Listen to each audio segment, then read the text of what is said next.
Very nice up there.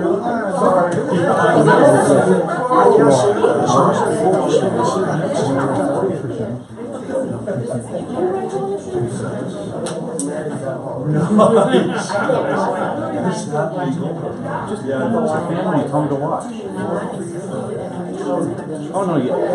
I'm behind the camera. You're sitting right now. And we're live. That's the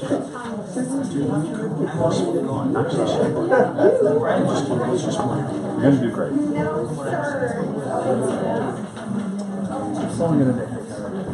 Just think other cities might see this.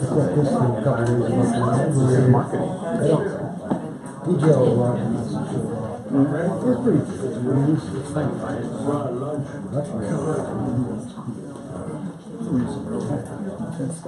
Okay, just so you know, cameras are you're live.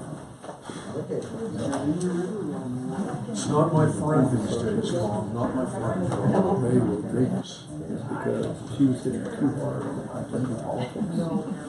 And that was wrong because people needed money, they needed jobs, and they all can't get it. She was not named. So subsequently, I pulled it very for the bomb in 2012. Yeah. Anybody? No, there's it. The copies over. Yeah. Put it over. Right, so figure out why people cross a lot. Kind of probably sit down with yeah, I just forwarded you that email. Oh, that's right, we're going tomorrow. They have Wi-Fi, but they have blocked because Comcast said all your kids are doing is downloading and eating up their battery. So,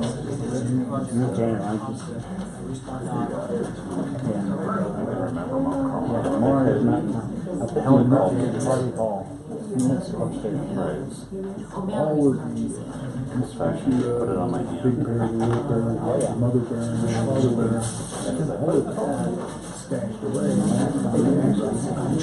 We'll keep one of those photographs and we use fingerprints. That's good. Okay, I'm growing again. You know, now we're going to say it's not the point in point is because there's not reasonable that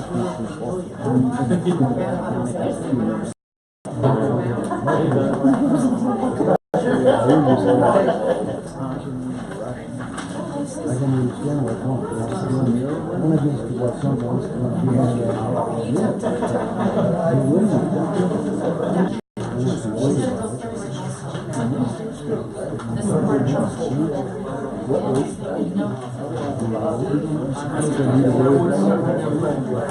I know. That's exactly what you're going to sound like money.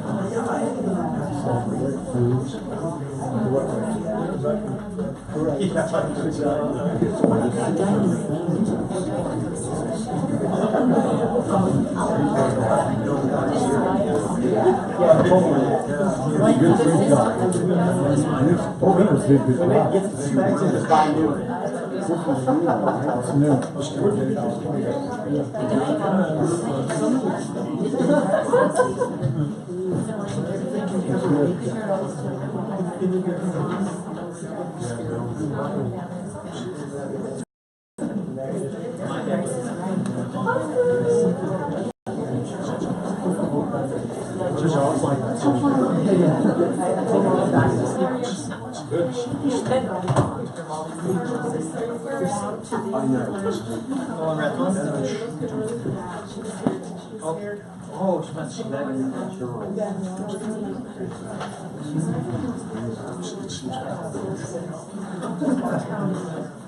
Thank you.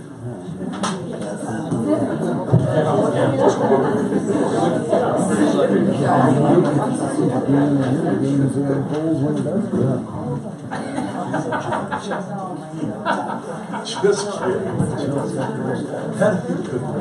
Double hearing. It's in my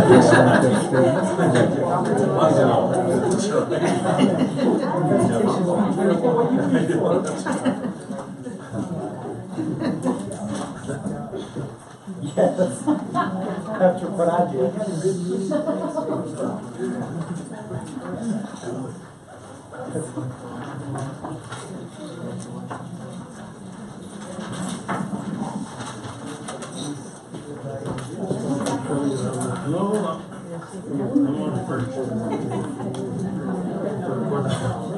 Larry and I were there together to take a vacation.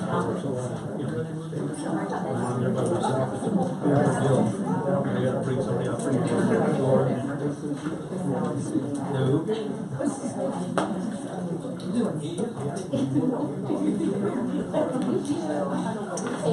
More action. What? No, here's the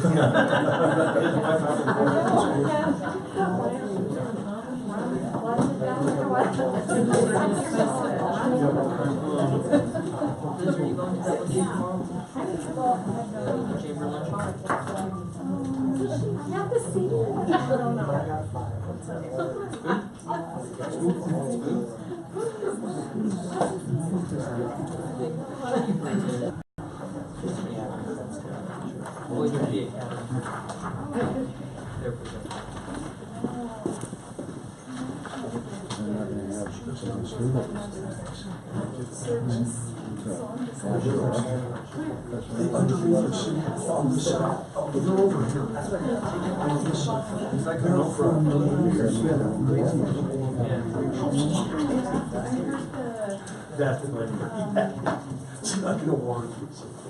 Last Thursday. Oh, yeah, Creative District. yeah, the space crew party. Oh, that was nice. Yeah, a couple of people. It was nice. It was we had about 6 people from down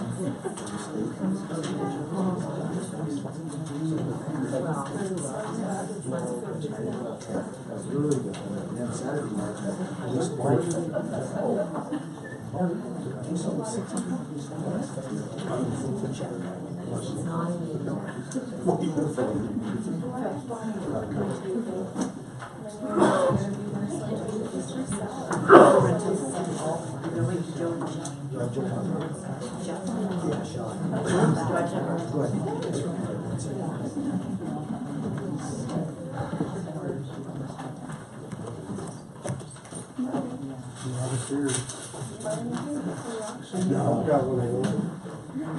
You know, my wife wanted to lower down.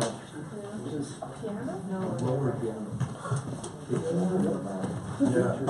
If you're gonna get a piano, If you're gonna get a piano, it's good to have a lower piano.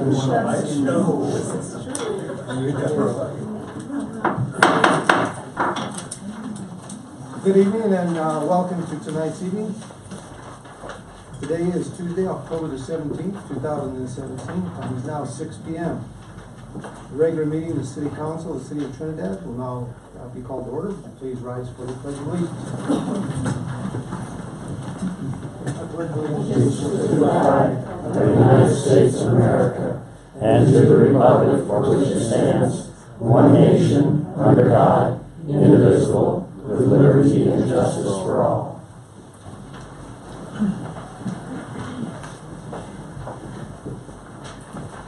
First off, we'll have a proclamation reading. The Office of the Mayor of Trinidad, Colorado. Is there someone here from hospice? Could you please come forward?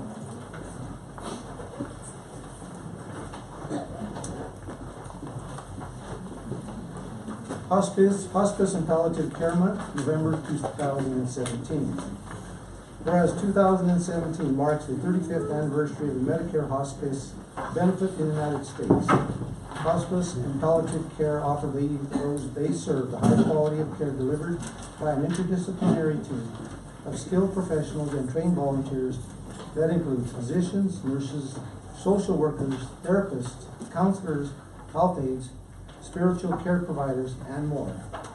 And whereas the hospice and palliative care philosophy places the needs of the individual at the center of care, allowing patients and family caregivers to focus on the quality of life.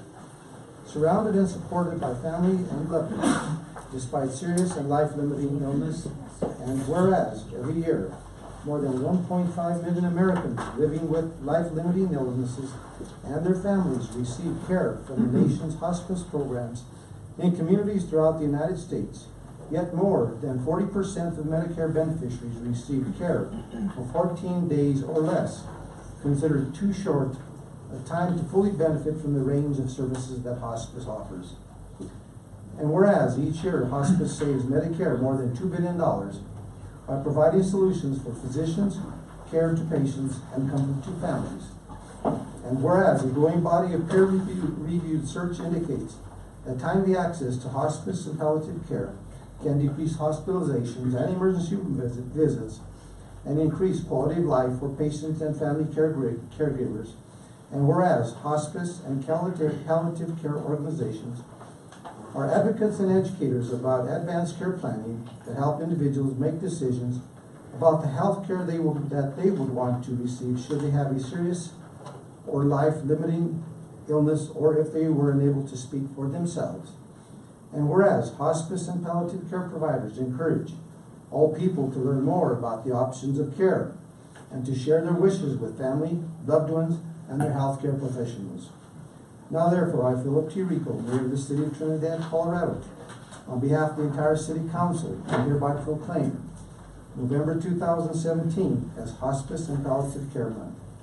In the City of Trinidad, I encourage citizens to increase their understanding and awareness of care at the end of life and observe this month with appropriate activities and programs in collaboration with local hospice and palliative care providers. The witness hereof I have hereunto set my hand and caused the seal of the city to be affixed. Mayor Philip Rico.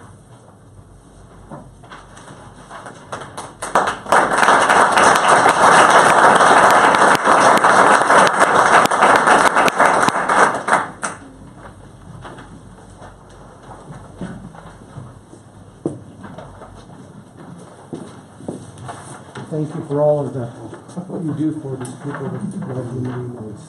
Thank you.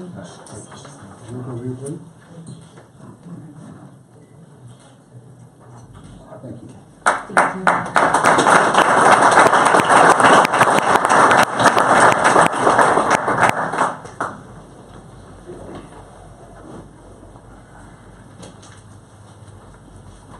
Roll call, please. Bernardo, He's absent. He called in and said that he had to take his wife to an appointment. Fletcher. Here. Lopez. Here. Matei. Here. Miles.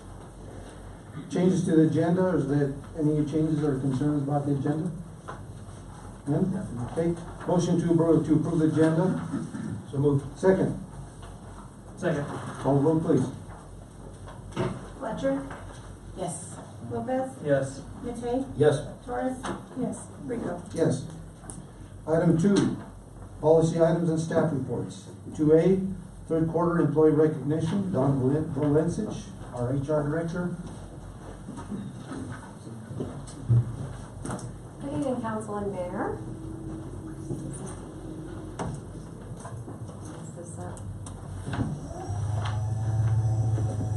Okay, so tonight we're back for third quarter years of service and recognition. So let me read through those people who have years less than 15. Tom Potter at the library for 2 years. Jennifer Collins Welcome Center for 2 years. Jimmy Olkeen's Sports and Rec for 3 years. Gabe Moulter Police for 3 years. Max Martinez Fire Department 4 years. Frank Massarotti Street and Bridge 5 years. And Nick Yerkeba Police for 5 years. Andrew Saraceno Police Department 6 years. Vernon Sanchez Jr., I guess, at General Maintenance. Johnny Rivera at the Water Department for 10 years. George Sanchez Street and Bridge for 10 years. Frank Montoya Buck at the Water Department for 10 years. Corey Gutierrez, the Evidence Tech at the Police Department, 11 years. Aaron Moravito Fire Department, 11 years. Stacy Sanchez Sports and Rich Gallegos, Street and Bridge, 13 years. Robert Kirby Benato, Street and Bridge for 14 years. And Shauna Knoll at the library for 14 years. Then we have those that have been here for 15 and up. Drew Gatlin has been here for the fire department for 16 years. Captain Gatlin, I don't think he's here tonight. Nope. Chief Howard, the fire department, he has been here for 19 years. He's not here tonight either. Anthony Trammell, 19 years at the fire department. You have to come up here. I saw that little hand going. I know. How many years is she? Linda has been here for 20 years.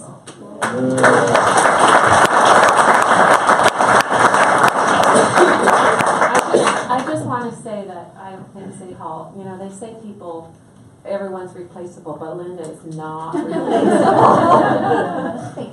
we couldn't operate City Hall without her, so we appreciate her. Thank you.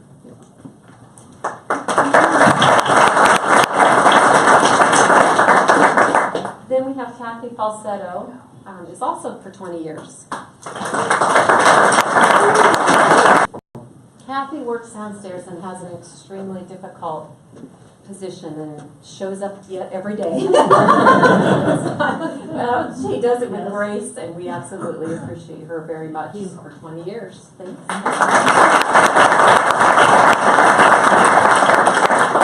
We have John Gunn for 23 years in the Power and Light. I didn't see her. 27 years. Tony Haddo. I think I saw he's here. Tony.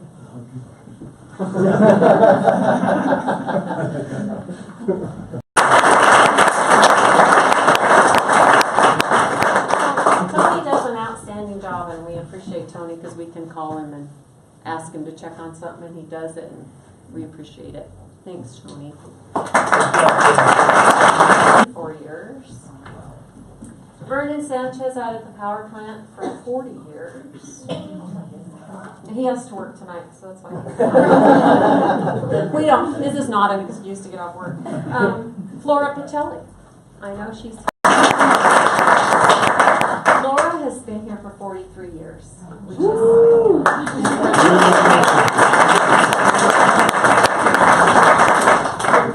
Laura works downstairs in the finance department, and I don't even know how she gets anything done all day because she's constantly interrupted. But she does a great job, and we love her. Well done. Thank you. Thank you.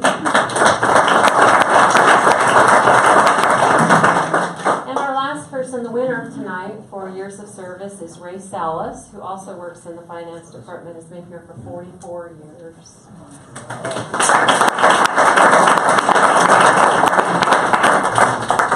And the last award we have tonight is our Certificate of Appreciation, our Rare Award. And tonight that is going to Officer William Ward. I don't see him here tonight, but this is for, in recognition of your outstanding service as a Trinidad police officer. Your quick action to assist a citizen in a life earns the respect and admiration for both you and the department. Thank you for your service to our police department. Officer Ward was down on the Riverwalk when a woman lost consciousness or whatever. He acted quickly and administered first aid to her before the EMTs got there. So it's great. The longevity that we have within our city hall, and do an excellent job with the area that we have, and city council, thank you very much, and continue doing what you're doing. Appreciate it. Item 2B, homelessness. Mallory. Good evening, Mayor and City Council. Let me hold my presentation, please.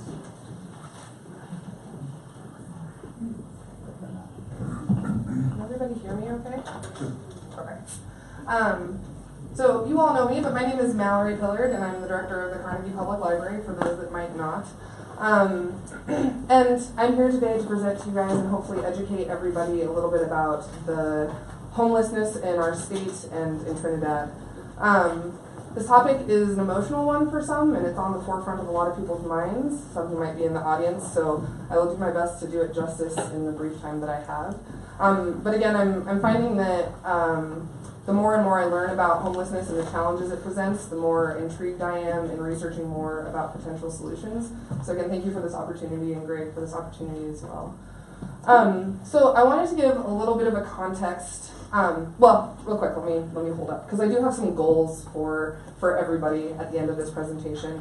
Help solve some of these challenges, as well as City Council will have a better understanding of the misconceptions surrounding homelessness, and then work to dispel misinformation when interacting with the public. So those are my goals. We'll see how we go here. If there's questions, please jot them down at the end. I'll most likely have to research them and get back to you. So some context. I think there's this notion, and I've heard it in the community, that homelessness is an all of a sudden problem, or that there's been an explosion lately. And I'd like to dispel this misconception. So over the course of the past 50 years or so, at least, we've seen a steady increase in the nation's homeless population.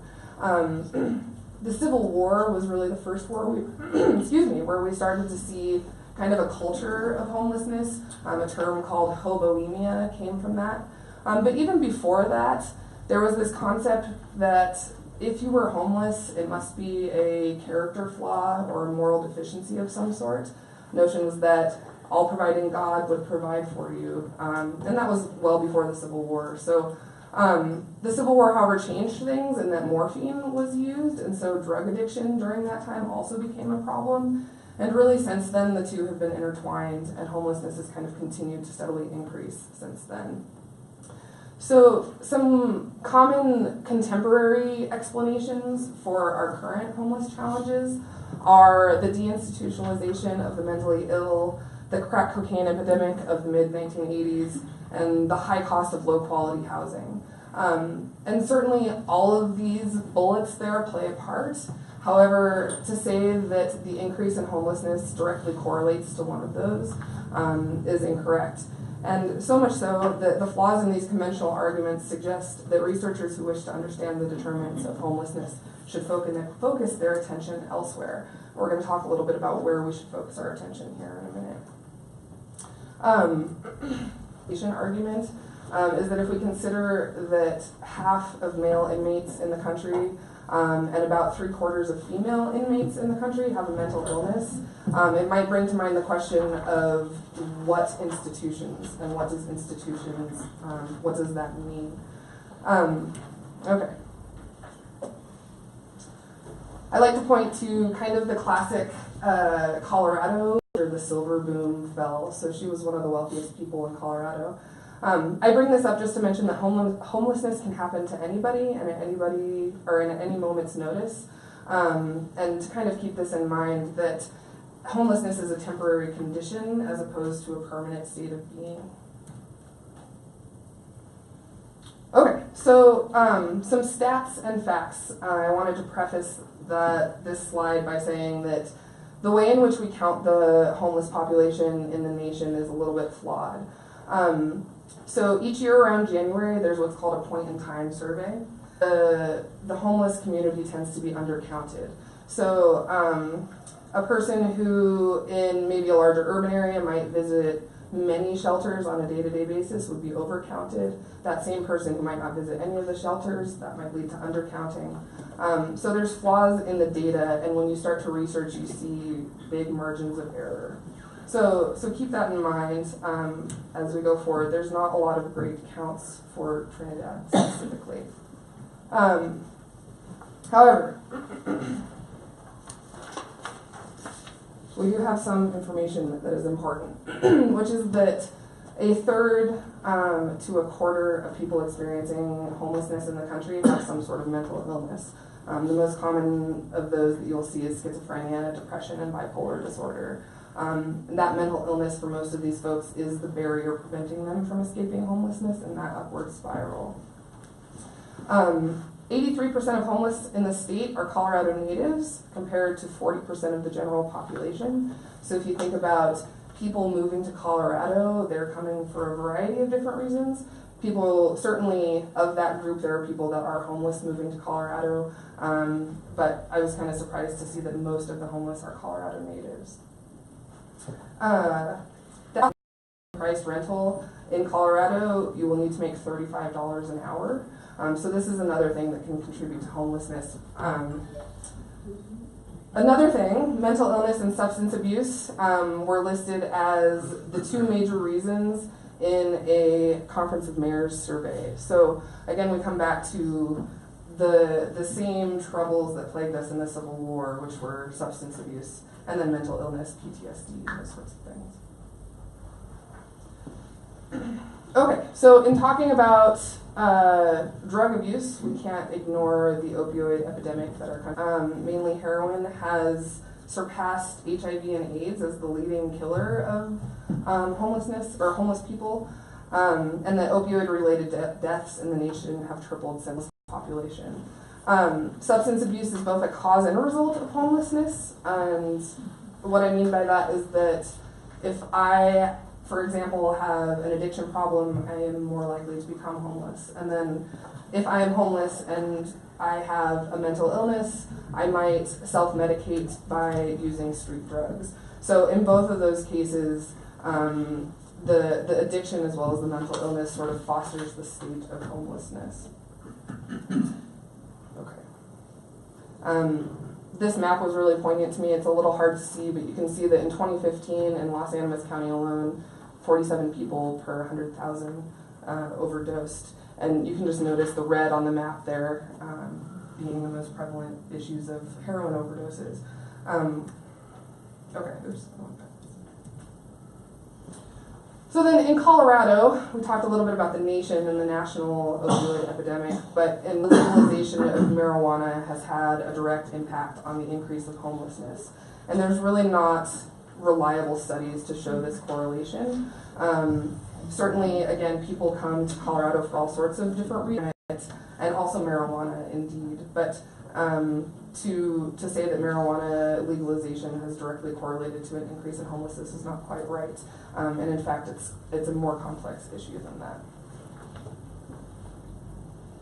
Okay, so that's sort of, I don't have a whole lot of great ideas for a solution for some of these challenges, but I do think I found in my research things that we should not do, and so I'm going to share those with you.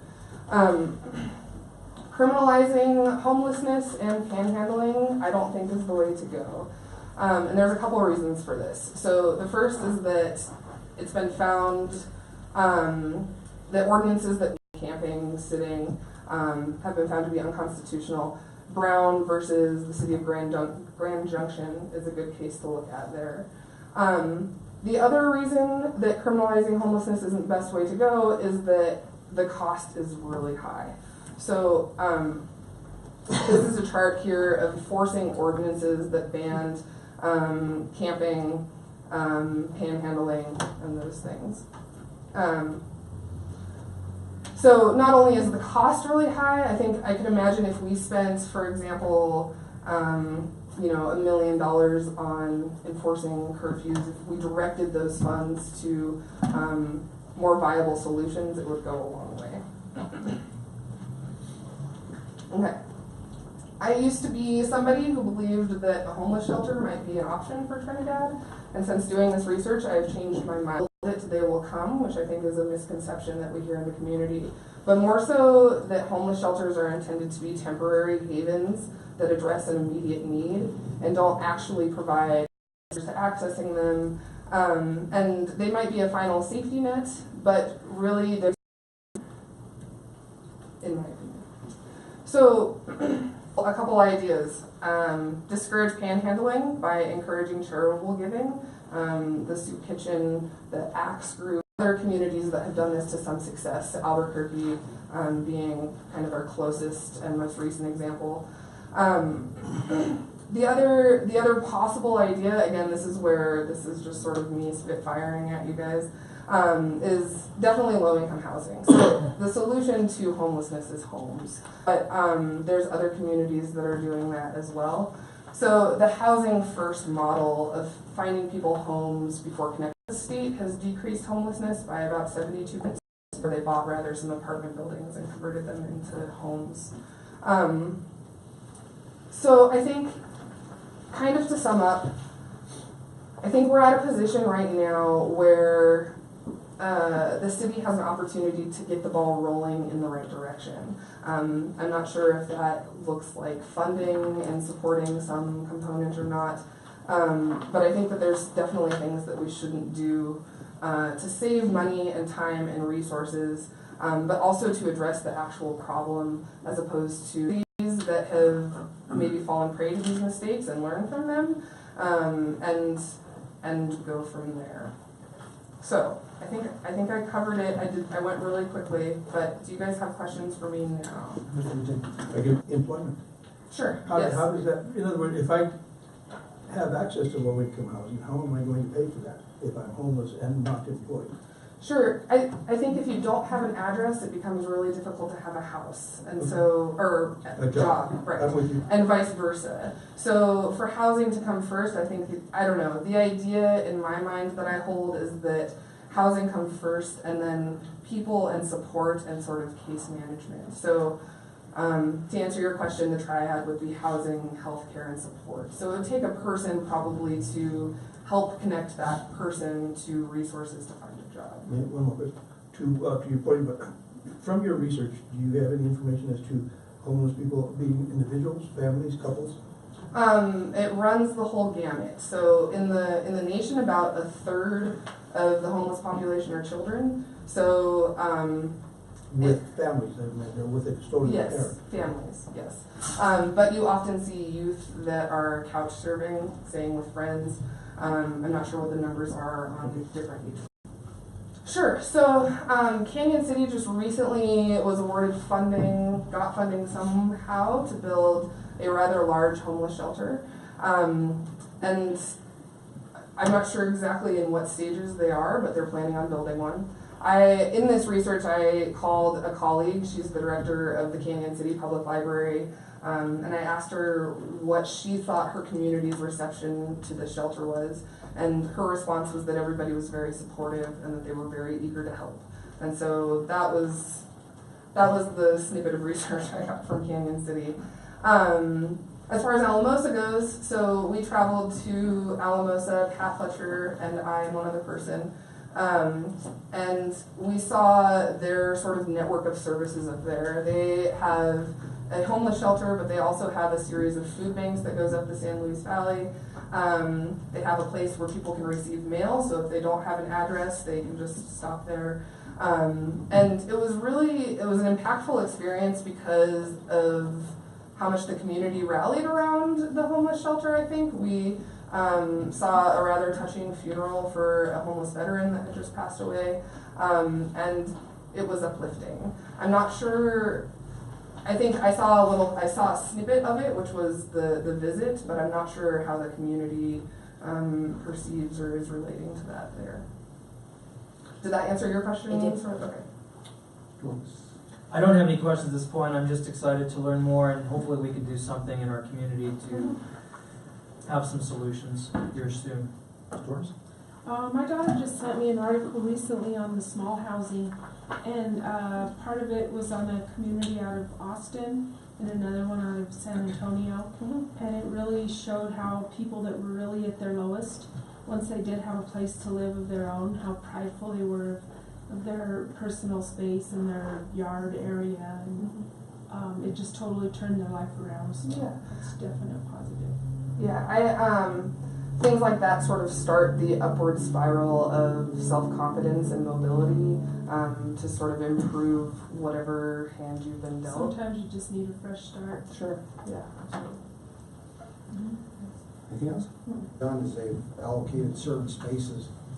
And what they do is they go in and they'll build just small little places for, it might be a 10 by 10 shed or maybe even smaller, just some place for them to stay there. It's like a community. The requirement is that they maintain their immediate area. And I think they have from what she told me, that she understood there were 2 areas like this, and they were huge because of the population that is up there and the homelessness issues that they have.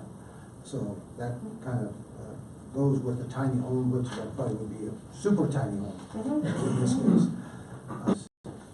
Now, I know that we've had a huge increase in population since back during the Civil War and that time. Now, the increase, is it because of the increase of population, or is the increase per capita? That's a good question. Maybe I'll get back to you. be something. Yeah, I'm inclined to say one thing, but I don't want to until I check. And I guess the big thing is that I think every one of us wonders, and the community talks about, the issues of those who wish to remain homeless themselves. And how do you find those numbers out? So that's the tough part. Sure. There are people who are chronically homeless, certainly, who choose that lifestyle for whatever reason, rather than the people who have fallen on hard times, whose rent got increased and they can't afford to stay, who are stranded somewhere because they can't afford to fix their car, and so on. So the people who have sort of fallen on hard times. Back, I forget what the lady's name, came forward and was talking about the ACTS group, or whatever it is. And that was something I thought, was somebody supposed to look into that to try to figure out, I guess, two things. And the other thing too was the salvation. Representatives are here tonight from So, ACTS. so I think that would be, They're gonna speak. so I think that would be just a combination of several people working together. Sure. To see what direction. Yeah, I think just to touch on that really quick, it really is going to take everybody's effort. So we were at a community meeting where there's a group of people that's really passionate about addressing the immediate needs. So how do we get food in hungry bellies, kind of thing. And then there's another group of people that are passionate about sort of long-term solutions, maybe housing and so forth. It's really going to take, I think, all of those people to mobilize and do the things that they're passionate about in order for us to tackle these challenges together as a community. Because otherwise then the ball doesn't get rolling and nothing happens. And so we do need to address the immediate need of hunger and shoes on feet when the snow comes and all of that stuff. But also groups to look ahead as well. So. And I think really looking at the overlying issue of everything here is funding. Simply because the community, do they want us as council to expend money for homelessness or actual needs of our community? So this is the balancing act that council will be faced with once this comes forward. Anything else? I just continue to think that, make sure that they're fed and they're clothed and they're sheltered. That's kind of, it serves in tonight's need. But an integral component in my mind needs to be employment and education or some means by which they can develop and maintain a self-sustaining lifestyle. Sure. And that the help that we give them is a hand up. And, you know what I'm saying? Yeah, I think the concept of sort of warehousing people is more in line with like a homeless shelter notion than the housing. And forgive my ignorance if I'm saying stupid stuff. No, not at all. Just hearing what you said, it makes me think more of like a shelter than maybe like a tiny home solution. I don't know. Not to be argumentative, but okay, so you have a tiny home, but you still have to be doing something. You just can't be in a tiny home. Right. It would need to have, like, there would need to be personnel, there would need to be case managers, social workers, yeah.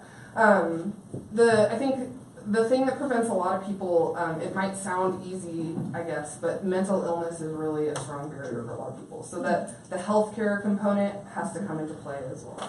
And really that is a barrier for a lot of people to getting out of homelessness. And all the things that you mentioned, healthcare and dental and all things, mental health and education, so it adds and compounds expense. It does, yeah. It becomes huge. Sure. I think though the expense of directing our funds towards mistakes that we've seen other cities make is to our detriment. I think it is absolutely going to cost a lot of money, but I think if we avoid those mistakes, it'll cost us a lot less. And I always ask myself, what's it going to cost to do this? And the question that naturally follows is, what's it going to cost us to not do it?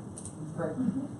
The last question here and comment, would it be possible, let's say we somehow develop some small homes or something for these people? Would it be to help pay back that service that the community is giving them, to have them help maintain our community, pick up stuff in the streets, do things like that? These are all things, and it would give them some pride to say, at least what they've done for me, I'm actually trying to give back to the community. And this is So where that was- things like the Denver Day Works program is really useful. But Denver has resources and services in place already so that after they do a day's work, they're connected already to the services that they need. So that would be, and I've researched a little bit about hiring the homeless population as well, and so that would be an option maybe down the road, is that once you maybe get them in houses and a little bit more stable, then put them to work, have them clean up the Riverwalk or clean up their own sort of homeless camps, if you will. And Albuquerque, again, is another example that effectively did that. So. I don't think we necessarily should be assuming that someone who's homeless is unemployed. That's true. There's people who... I was talking about point-in-time surveys and how there's a federal point-in-time survey. In doing this research, I did my own point-in-time survey, and I went to McDonald's just to see at any given time what it looked like. And experiencing homelessness, and one of them was one of the McDonald's employees. And so just something to keep in mind that, again, it's not necessarily immediately visible who's homeless and who's not. Interesting point. Thank you. Very true. Thanks. Thank you. Item 2C, ADA policy, Ms. Beach. Mr. Mayor, members of council, good evening. Tonight, I would like to address you, Tom Beach, Public Works Director, address you as the ADA coordinator for the city of Trinidad. I'm sure I will be very brief, much nowadays. Everyone knows that we have ADA issues in town. You can see the construction we do, you can see some of the installations we did here in this room to be ADA compliant. What we're looking at as a result of contacting our consultants, meeting the challenge, is adoption of policies that range from the far-ranging policies. We have a few already in place, such as our designated ADA coordinator, we have that. We have the grievance procedure set up, and we also have a self-evaluation policy that we're starting. However, we still have, at MTC's suggestion, another 13 policies at least to adopt. They've given us boilerplate type paperwork, and all we need to do basically is insert Trinidad in these names. But we need to do this, and I'm coming before you tonight telling you in advance that we're going to be doing that. The staff's going to be bringing them to you. You'll have them, probably not all of them at once. They'll be in a series of meetings as we come forward. Anything, and just in general, mobility device guidelines. And by the way, there are 56 million people with disabilities in the United States. They're not all mobility. There are some with service animals, from anything from post-traumatic stress syndrome. We have equal employment policies we need to install. We have effective communication policies, which we started here in this council chambers, and we're working on with our Facebook and Twitter accounts, as you may well know. So just to give you a heads up, this is coming forward. We will be doing this. They're asking me what they're seeing on Facebook, on the Trinidad page, the tourism page. What is it? Can you interpret that? What that means? That no social interaction should be going on for ADA reasons. I can give you my 2 cents worth. Okay. Ms. Wannick would be able to tell you more. So it amounts to equal access to everyone. If someone is visually impaired, they cannot see what's going on Facebook. Okay. And we need to be able to give them that opportunity and give them that access. Shouldn't Facebook be doing that? That's part of the question. Yes, ma'am.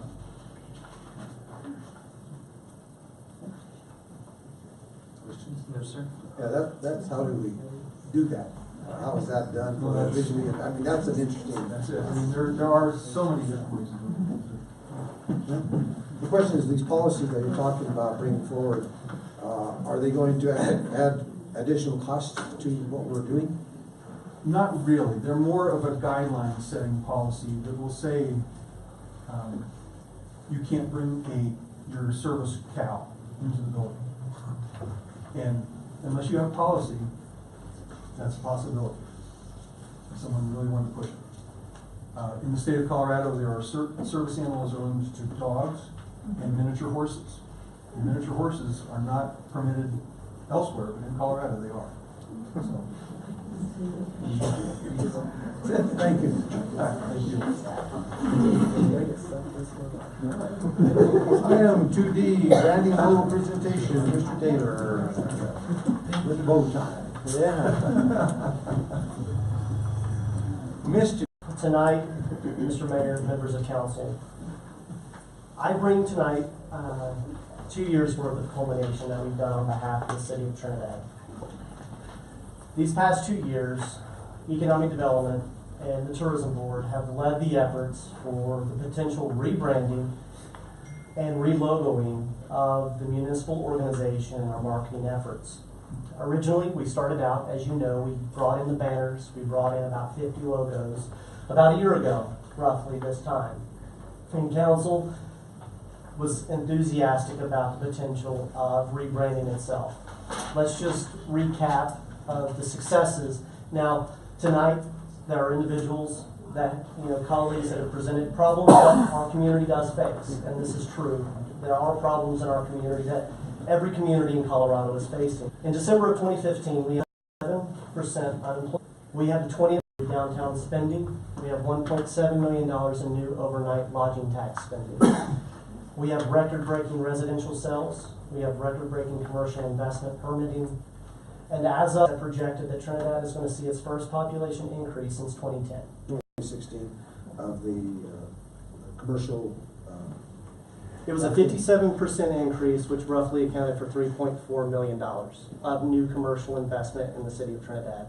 We've got a couple of business owners that are the key result of that investment.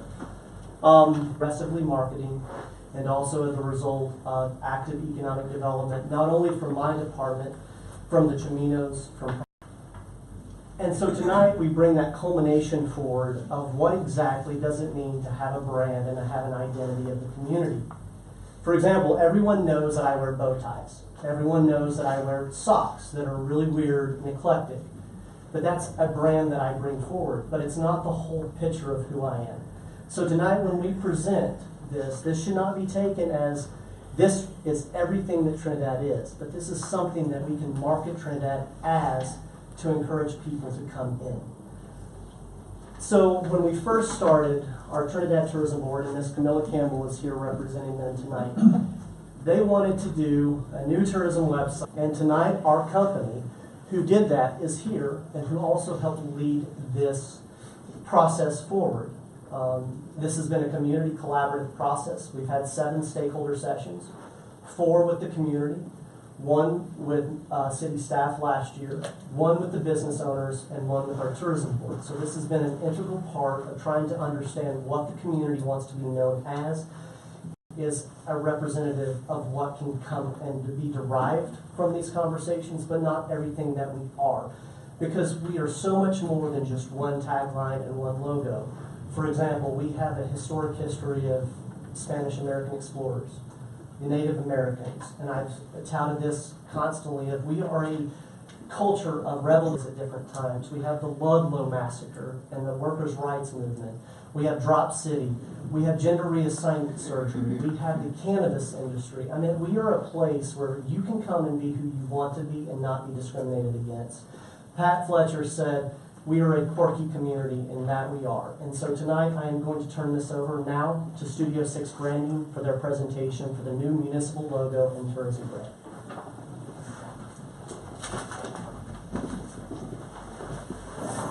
Good evening.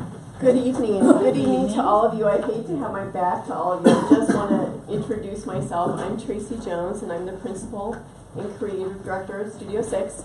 And I'm Andrea Robbins. I am the marketing strategist and the project manager over at Studio 6. My job is to make sure Tracy can do her job.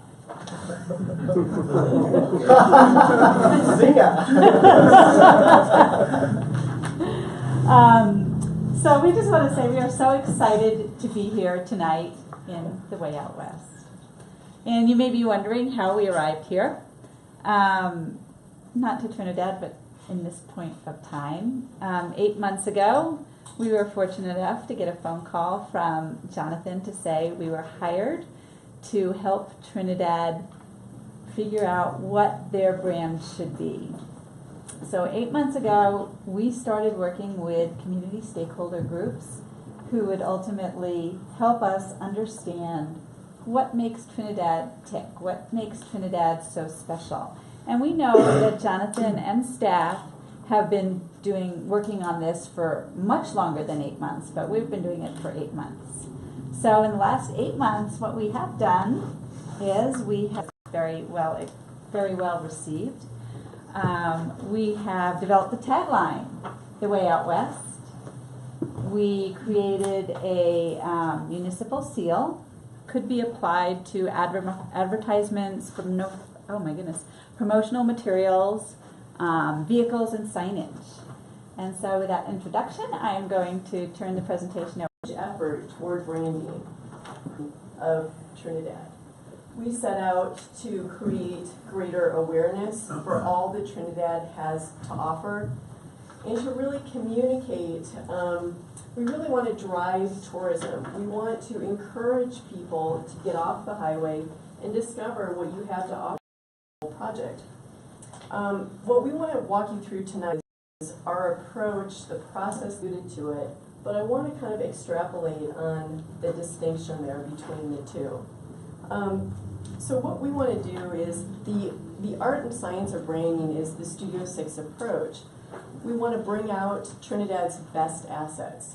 We want to make sure that we're embracing your personality, that we're embracing both modern day Trinidad and your past. So all that is taken into consideration when we build a brand. We work, like Jonathan mentioned, we worked very closely with a group of stakeholders in 4 different sessions. And these were local business owners, local residents, and we wanted to hear from them what they felt was authentic and unique to Trinidad. Because those are the people who really know your place on a really deep level. So that's where we start the branding process. Could you tell us over all of the groups, the numbers of people that were involved in these sessions? Yeah, I know that I was at one of them, there were quite a few. There were a lot of people. I mean, I would say that in every session we probably had probably about 30 in a series of different sessions over different days. And it was a really eclectic group. So we had a lot of voices that were heard and that really got to inform our process. These were some of, it's a very artsy community.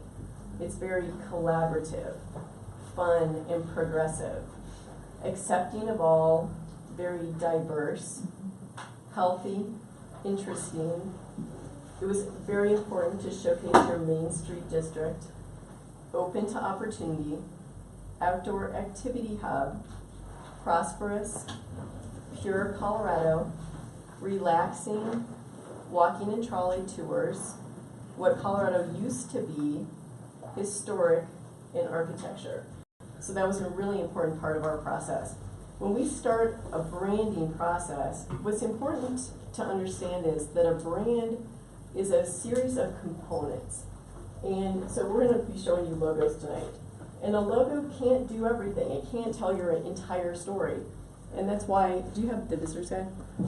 So when we develop the visitor's guide begins to tell the entire Trinidad story because we can introduce the visual, the verbal, and the experiential elements in a book. And so the things that we do at Studio 6 are we help companies, we help cities craft. We're going to develop the logos, the marketing materials. One of your biggest branding assets that will communicate all that Trinidad has to offer is your to build that library. And that library was also built through a photo competition by your local photographers. So again, we're building a brand by your community for your community. That's our whole approach. So we're showing your logo, your marketing materials, your photography. You also have signature events, your customer service, your wayfinding. How easy is it for people when they drive off the highway to understand where they want to go? What's their experience when they go to a local restaurant? Are those people at the front desk, are they friendly? All these things are really important to shaping a positive perception of your community. And then the verbal components are things that we're also going to help you craft, things like the tagline, the key messages. You know, how are you promoting yourself on social media? So all of these things are going to create the brand. A logo is one component of your brand, The logo is a part of your visual story, okay? So that's kind of an important part, that a brand goes really deep, and a brand is a cluster of ideas. It's not just one idea. So we set out to help Trinidad communicate all that it has to offer. And there's so much here, like John said, community. You have incredible repertoire theater. You have the second largest of the Trinidad brand, and all those things we want to promote. And that's what we set out to do in the travel. From the photo contest, just really represents the beauty of your area. The next spread shows the artistic nature of Trinidad. So we developed, like I said, we developed an entire look and feel, an entire brand that represents much of who you are. Tonight what we want to do is present the logos. And our approach to logos is that logos should be city. Okay? Most cities have two different logos. This is an element that a lot of people know, which would be used for your city website, which would be used for all official documents. Any communication from the municipality is chosen specifically Austin and Fargo to show you just a couple examples of cities with different logos. So let's go back. Let's see. Okay, so here, this is the Austin municipal site, and this looks very municipal. Okay, doesn't have much personality at all. Very sorry, very simple. This is their economic development site, and here we have the economic development logos. Typically have much more personality, and what they're doing is they're bringing out their biggest asset. So Austin here, what they're doing is they're saying our biggest asset that's going to drive our economy and attract people to our community is our music. So you can see the situation here. This is the municipal site, beautiful, colorful, very welcoming, and very nice government site. And then you juxtapose that, this is their economic development site. A lot more personality, it speaks to their quirky nature. And this is what's going to drive tourism, drive their economy. So two different purposes for these different logos. The reason we chose these is because quirky personalities. What rose to the top after we did our community design sessions were a series of 5 different major concepts. So keep in mind, I mean, we spent hours and hours with your groups. We researched, we went to museums, we walked downtown, we had tours.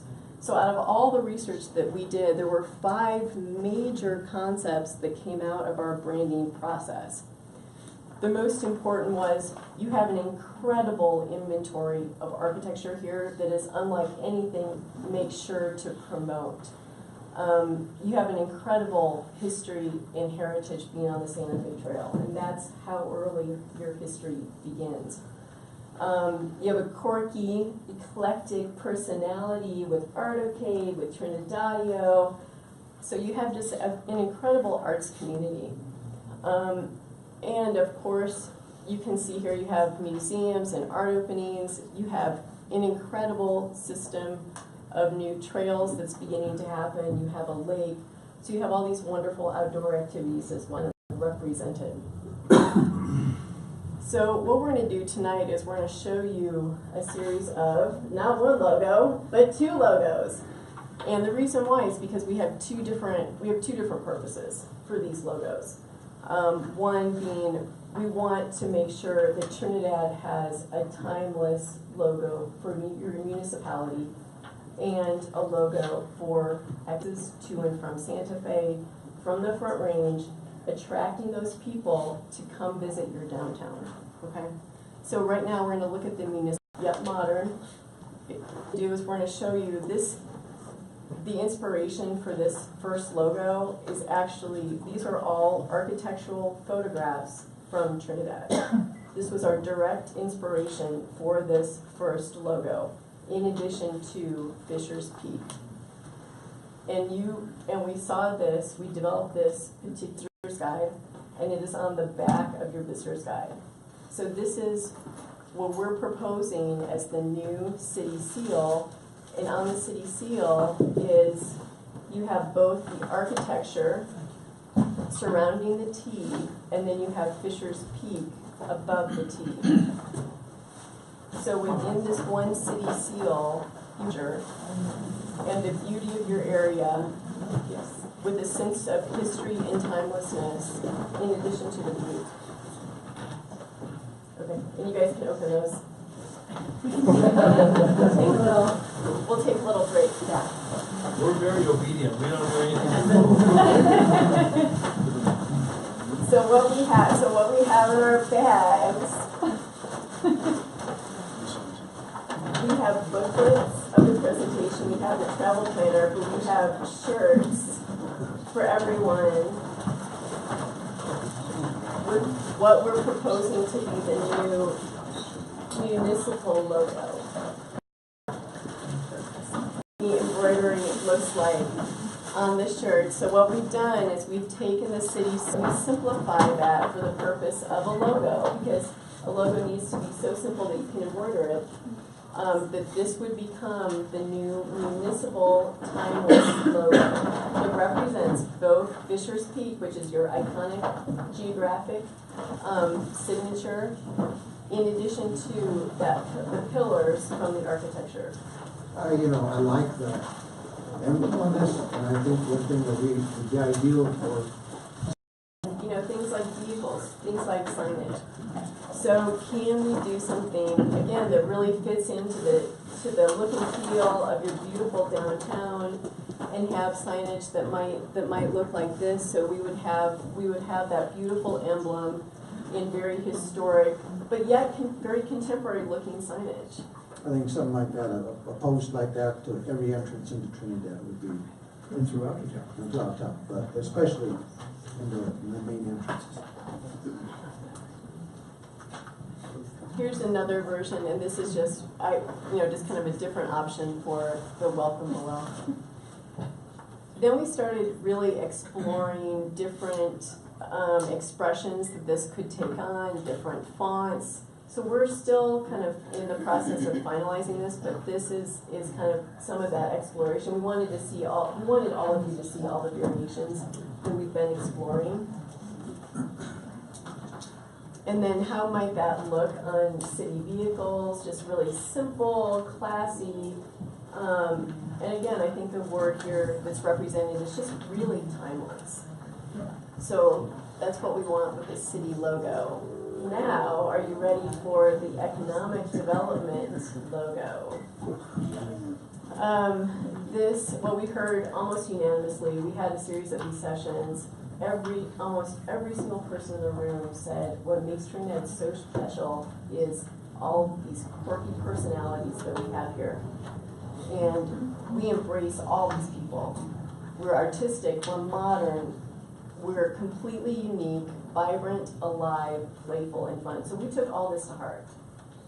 This is not us imposing, we're listening to your community, and we're bringing back to you what we hear.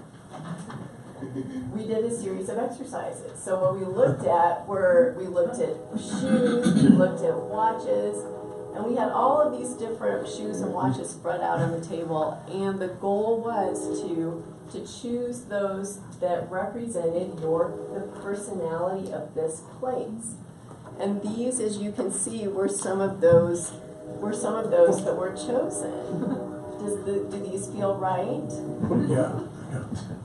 And so that, and again, in all the research that we did, we've got the Repertory Theater, we have Articade, we have your incredible artists. You have such a high per capita of artists here that you can't deny this. So, with much ado, here is what we are proposing for your new economic development logo. And not only does it combine, what we're trying to do here is combine the architecture with a sense of playfulness, vibrancy, and just a really fun, quirky nature. So, and you can see that was directly inspired by your downtown, some of the really wonderful, vibrant colors downtown. And then how might that be applied to different, could we develop, different marketing collateral that this might be applied to? So this, here you're seeing this great coffee mug that we could sell as merchandise over at the Welcome Center. And here you're seeing the Way Out West on the back of that.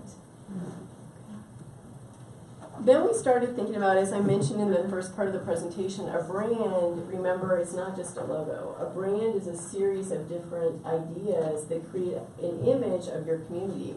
So we began to think about what's that photography style?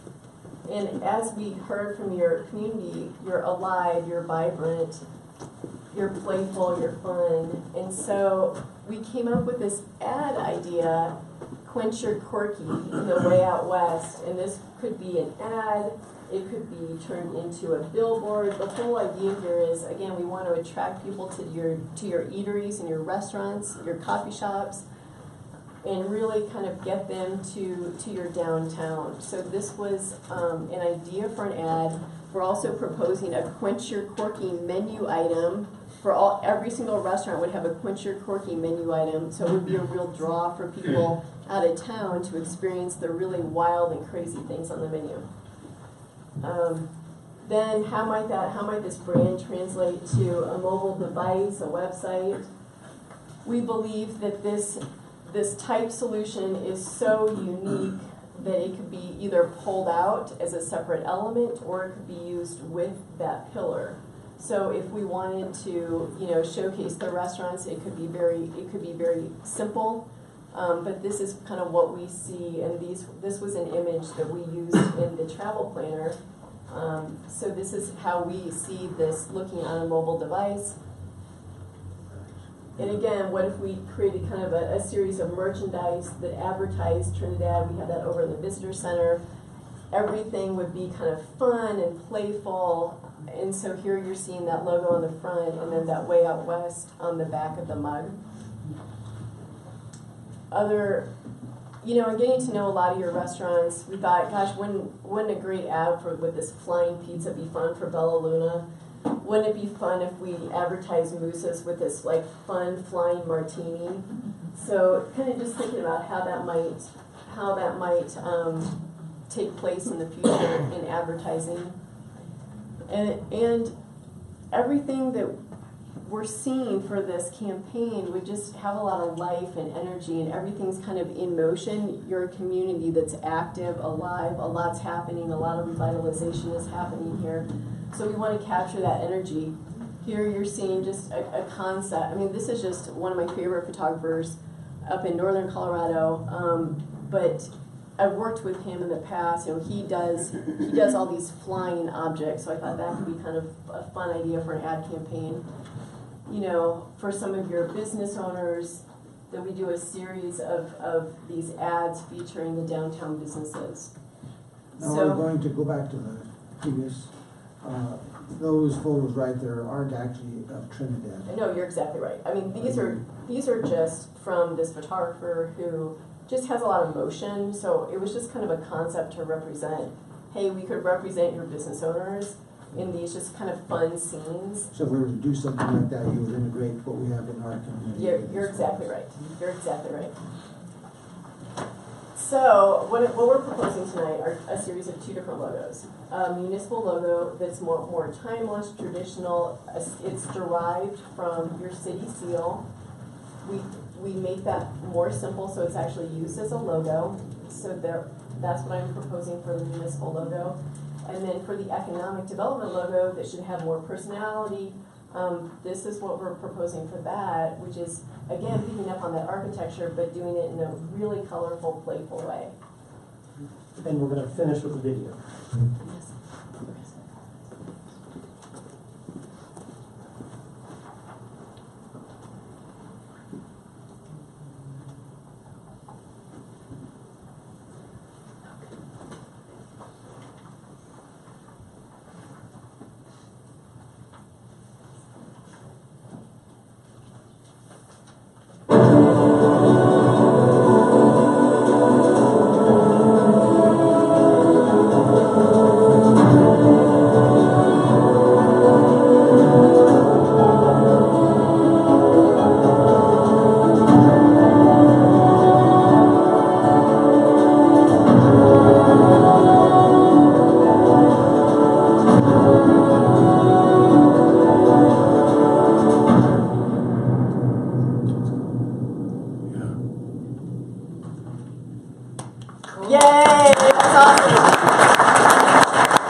So council, tonight I am going to ask you that we begin implementation if you see fit to do so.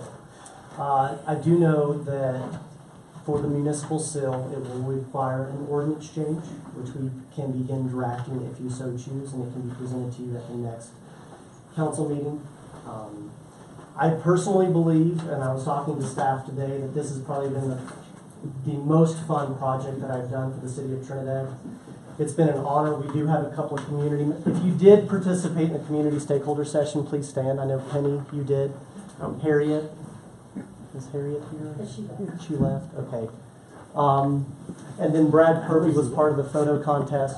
So, and then the video was done by a tourism contracted firm called Flycam, and it's a local-based business.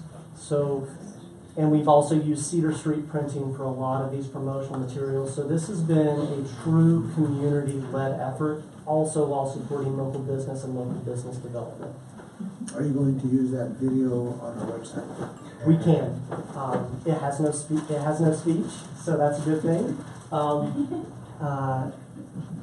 But tonight I'm asking if you see this as the positive direction that the City Council wishes to go. Ms. Torres? Yeah, I liked it. I'm a little kind of on the edge about the municipal seal because I think it's just been such a... It's a big jump. Yeah. Yeah. But the tourism one I thought was awesome.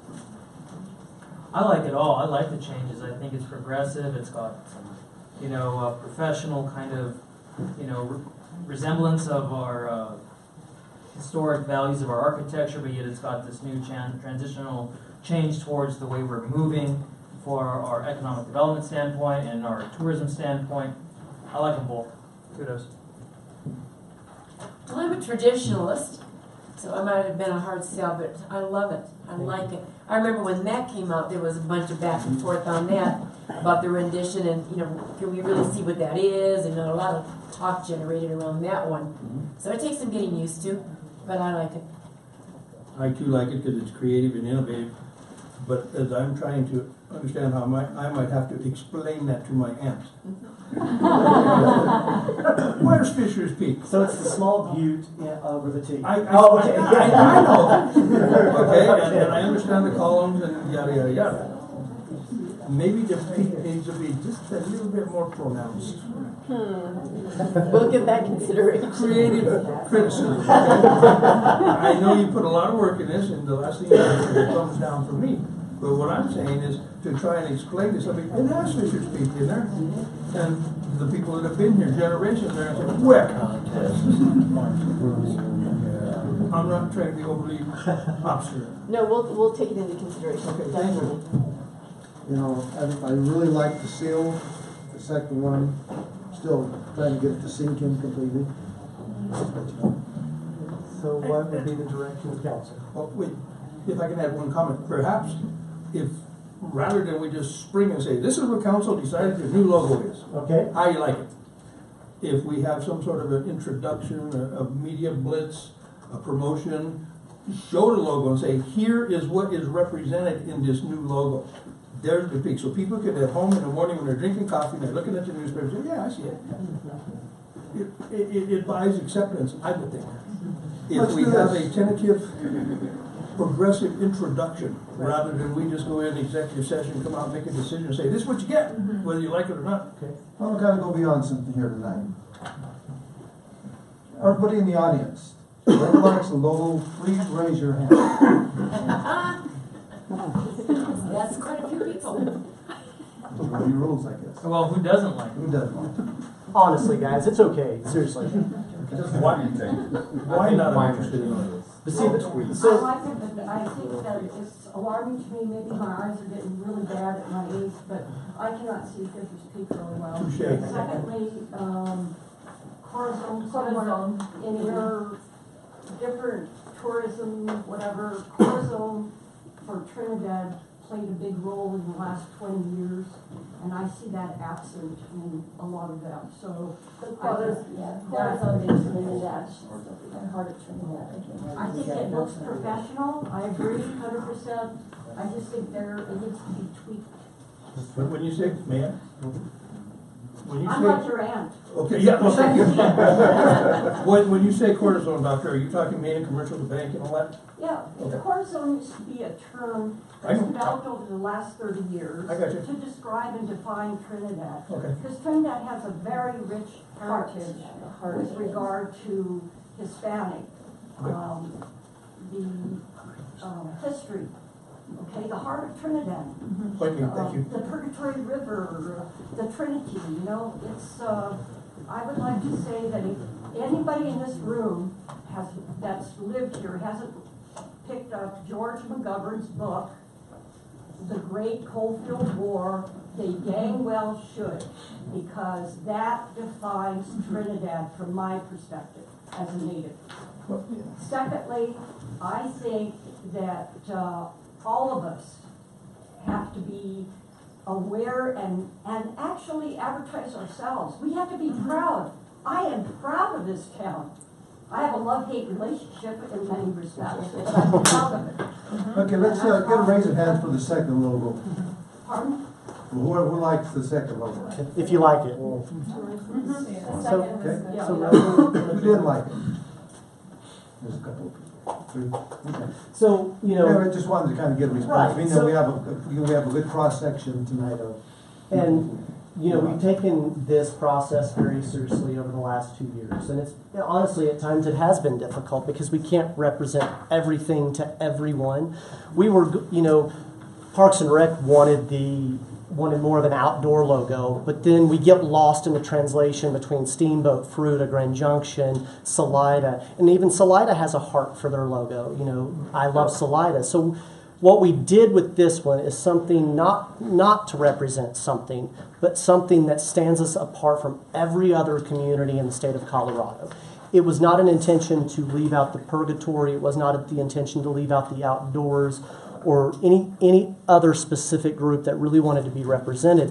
But there's one thing that's consistent in the tourism logo, and that's the architecture. And that's important. And what we try to do is we try to make it more modern, and this is the marketing aspect of Trinidad. Not, you know, we've got the Creative District who has the heart for their logo, but then we have Main Street that has the lamppost for their logo. So this is a collaborative effort between not only City Council but our various boards and commissions, and this is just one other aspect. So I appreciate your suggestion about the butte, which we'll take into consideration, but we just wanted to say, is this the direction the city at least wants to go? You know, because we are seeing new growth, but we also want to maintain and represent the heritage of Trinidad. And I do honestly believe, and I'm not a native, but I am from Appalachia, and heritage is very important to us as well. And I do believe, down to brass tacks, that these two at least represent the heritage, history, and the vision of Trinidad. Okay, it sounds like council doesn't, I think you probably approve of using the logo, the second logo immediately, the change, you know, of the emblem. I think that's something to bring it forward, probably next council, if there's any tweaks to it, however you guys want to do that. I think just some minor tweaks and it's really feeling good. Yeah. Okay. Can I add one more thing? Yeah. Okay. Okay, so the other thing that I neglected to mention, I hate having my back to people. The one thing that we spent a lot of time doing before we started this process was analyzing the branding, the look and feel of all the logos around the entire state to make sure that Trinidad was distinctly unique. 90% of those logos around the state are using logos with mountains and geographic features. When we look specifically at Castle Rock also has a butte. So the reason that we designed the city seal was because not only is Fisher's Peak iconic to Trinidad, but we also like the idea of combining it with that architecture. So I think that it was really a very deliberate decision for us to make sure that, hey, we aren't just about our landscape, we're so much more than that. So I just wanted to let you all know that we did a lot of competitive research before we started this process. I got a question for you. Yeah. Do you think that maybe you could get more of the step in there? I think we could. I mean, I think we absolutely. Colorado, Sure. Castle Rock is a view. Yeah. But, I mean, maybe this step would make it a little more visible and Sure. unique, yeah. Yeah, absolutely. We'll definitely look at it. Okay, let's go ahead and, sure, go ahead. Well, my husband had asked me to let Jonathan know that the books that he brought to the restaurant, he's pretty much given almost all of them away that you brought in. I think We you got brought in plenty a of couple more. boxes. Well, we've even had to mail a few out. We've had people come in and say these were the best things ever, and we've mailed a few out because they wanted them for friends or whoever to visit Trinidad. And he had wanted me to tell you that, but since he's Thanks for saying that. let you know how valuable they are. Anything else, Tom? No, sir. Okay, thank you. Thank you for the presentation. Yeah. Okay, on to,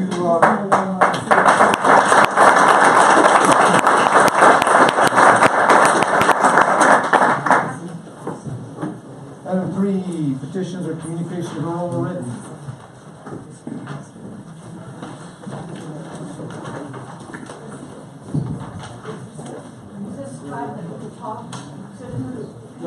Hold on. Just need to sign stuff. Did you sign in? I haven't yet. Maybe when she brings the paper.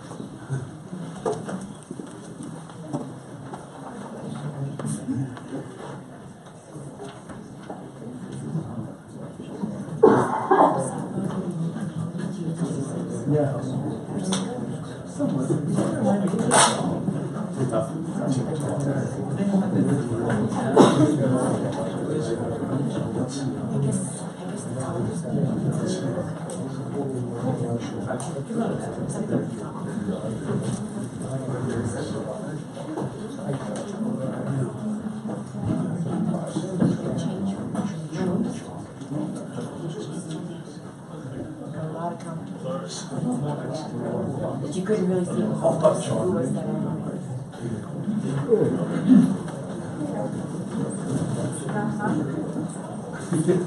Okay, we have, looks like 7 people want to speak tonight, and I just wanted to remind everyone that we do have a 5-minute time limit, so we've got, council over here who will be keeping track of the time, so please keep that in mind. First up is Mr. Brad Kirby for the Trinidad Soup Kitchen.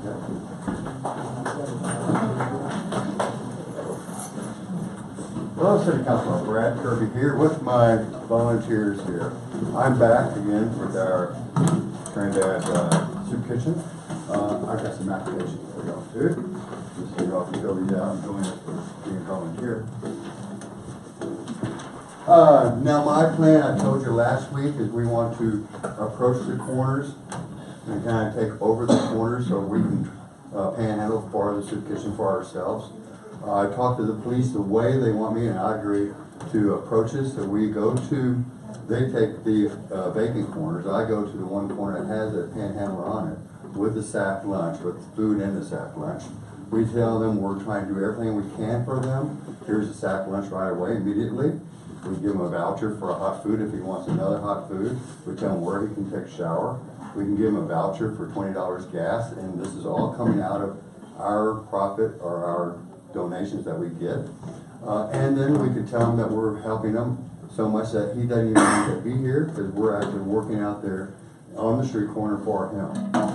He can say one or two things. He can say, I love your food, thank you very much. Where can I take a shower? Where can I get help? The other thing he can say is that I don't need your food, I make a lot of money, and I live at the Hilton. At that point, I say, well, that's fine.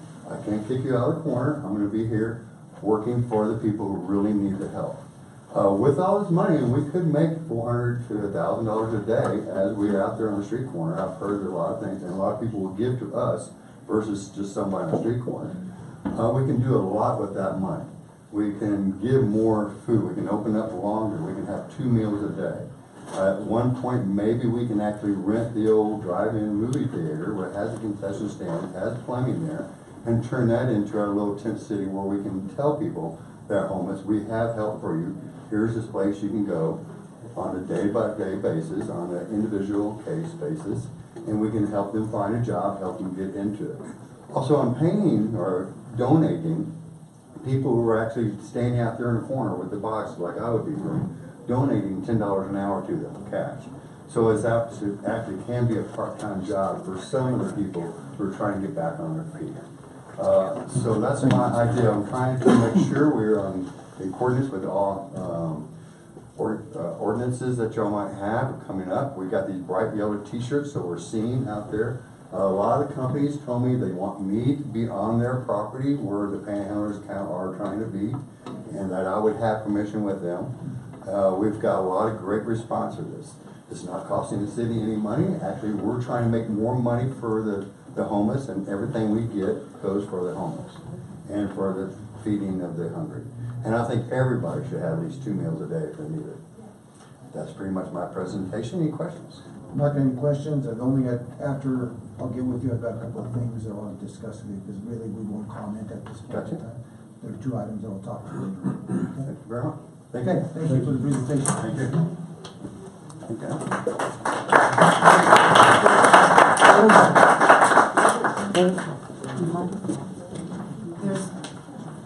Terry was supposed to speak to. Terry Water was supposed to speak to you. Are you going to speak, Terry? Yes, sir. Okay, please. Virgil.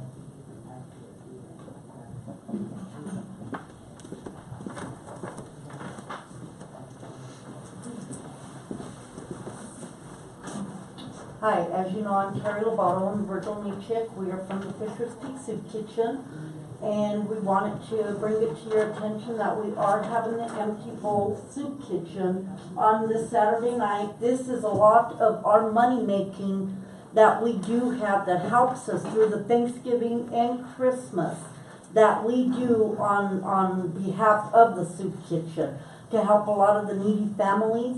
When we do our Thanksgiving baskets, we go through the school systems, is what we do. We hit as far places as we can on the school systems to get our baskets for our Thanksgiving. Plus, we do donate when we do have the Thanksgiving dinners at the Lutheran Church. Also, this helps us with our money for our Christmas Day Christmas dinners on this money that comes through. We also do serve baskets Monday, Wednesdays, and Fridays to the needies that have it. Virgil is the one that does the baskets on those days. We also do emergency baskets as if they can't make it, they do need it. Somebody's stranded, somebody's broke down. A lot of people have my cell phone. They do call us, they do let us know that they are in need of it. We also like to thank the city, I should have started that out first, sorry about that, on behalf of the Trinidad Community Foundation. This year they awarded us $1,360 and we were grateful for that. But with those, our money goes just as fast as it walks in the door, it's walking out the other side. We do have a lot of money that goes in and out, but it also leaves just as fast to pay the bills that we have coming in. And as far as the numbers, we serve anywhere from 65 to 155 people for lunches a day. If it's possible that we can sit there after hours, we do also feed them. And I am trying to say that there's like 67% of the local homeless that come in every single day, as in not just homeless. I can put an example of a couple that's right now, she's pregnant with twins, has no place to stay. I could say there's an elderly couple that's getting ready to get thrown out of their place because medical-wise, they don't have the money to pay their medicals and stuff. I could also say that 33% of what I'm seeing on the panhandlers are because I do stop and I do tell them, I am Fisher's Peak Soup Kitchen. Let me get you some food. They don't want it. Then there's nothing we can do. But we do not give out our funding to the people that stand there. That funding stays in our soup kitchen. Virgil gives out shampoos, toothpaste, toothbrush, socks, washcloths, towels, anything that people donate us. We are able to put in a bag, and that's what we give them out. We do recommend them to go to the community center to take showers. We don't know any other places, but the community center is allowing them to go in and take showers. This is why I'm asking, if possible, to come and support us. This is very, very, very needy, and this is, it's $15 a bowl. And you get we make homemade soups, you know, and it's all you can eat. You get your dessert, you get your salad, you get your breads, and this is what I'm asking as of for Saturday. And I thank you guys all for listening to me. And you get to keep the bowl. Oh yes, you get to keep the bowl, and we'll wash it for you for free. Yes, I forgot about that. Thank you guys. Thank you. I think I have 4 or 5 of them already. Oh good, we'll see you Saturday. Come back for more. These kids work hard. I'm sorry, the kids work very, very hard to make these bowls. Thank you guys. Thank you, Tom. Sorry. Tom from Trinidad Times TV. Can I go last? I'm gonna change taker. Sure. Brett Kirby, Save Our River. Yes, I'm back. Different hat here. Here we go. And I've actually put some writing on the back. You know, I've been here before. I'm getting a great response here. I've got people who will maintain the river themselves, or they will pay up to $500 for me and my crew, $10 an hour, to help them maintain the river. All I'm kind of asking for is pretty much kind of approval on this plan. I've got great support from the businesses of the city. I've kind of started working on A, which is the very top right-hand side, the very top of red. If you want to come down, you can kind of see, I've got before and after pictures next week, but you can kind of see what I'm doing. I'm working with Howard Lackey to exactly what we should cut down, what we should not cut down. He's been with the river for 12 years. He knows exactly what we should do on that. And everything's going very well. So one thing I'd like to see, if we have permission from the city, I guess, if we could put our signs at this adopted river section by so-and-so. That's what I kind of need. Everything else would be kind of taken care of on this. And that's a quick little introduction. As far as that information, we get with Greg and see if there's anything else that you have to do. Okay.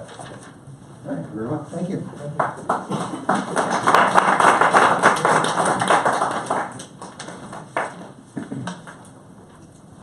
Donna Geyer and Penny Sadie, correct?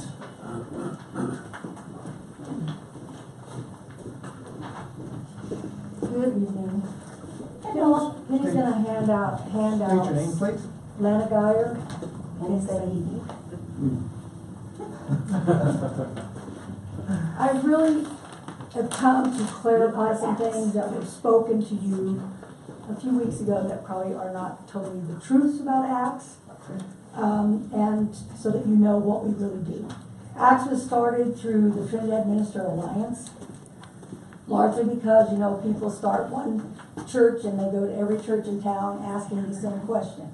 So we felt that if there was one central point for people to call, then we track those people and know what's being done for them, and hopefully that reduces the duplication. The churches are supposed to be donating what money they would be giving in those cases into ACTS, and then we disperse the money. Churches are very poor these days, though, I will tell you, and most all churches in this town, their pastors work in another job besides being pastors, so their money gets stretched pretty far. We take referrals from churches, different organizations, housing, Social services. You know, where somebody's seeing a need and they need help, and they call us, and then we do an interview with the person and figure out what we can help them with and what we can't help them with. The police also is very involved, which is, that's one thing I really want to emphasize, because Susie Martin suggested that they weren't involved. Anytime I call the police, they go on an interview with me. If I'm meeting somebody at the gas station, that's a transient sort of person that, you know, the referral, we don't really know the people. I call the police and they do a check on them before we even give them gas.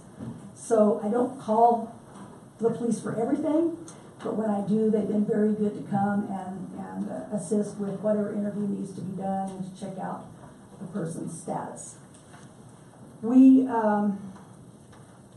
don't really, our purpose is not totally to serve the homeless, if you will. It is more or less to serve the people in this community to keep them from being homeless. So a lot of the money that we spend is on utilities, rent, co-pays, deposits. We do gas, we do food, but I would say the largest part of our budget is going towards motel rooms, utilities, and helping people with deposits.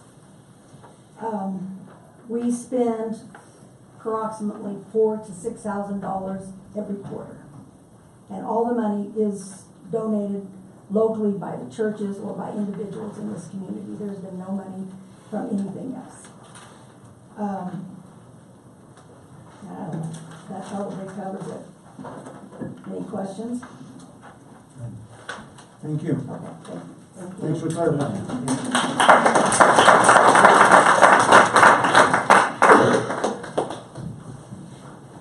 Dr. Fabic on opioids and homeless.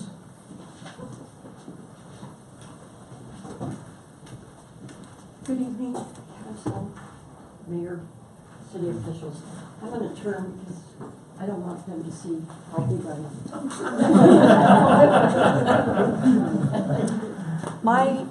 I want to thank Mallory and I want to thank Lana Geyer for basically clarifying.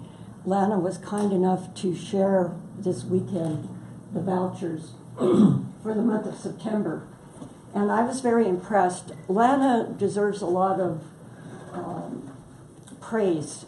She's done a wonderful job with the free clinic. I mean, that's a tremendous undertaking. And I am thankful for her because I know a lot of my patients actually are going to her since I have left full-time practice. I want to comment one thing. Mallory said that homeless is not new, and that's correct. I grew up very financially challenged, but when a hobo came to my house on the bad side of town, Carbon Street, because they would come up, from the river area, they never left without a bag of food. Whatever we had, we shared.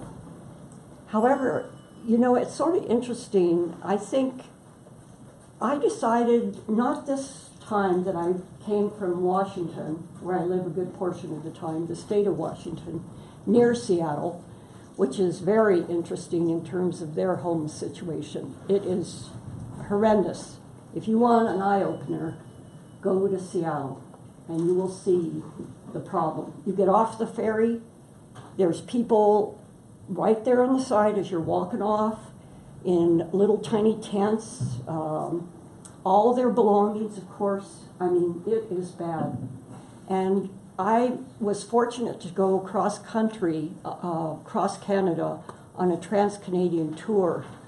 And I met people from other countries on this tour that wanted to spend a few days in Seattle.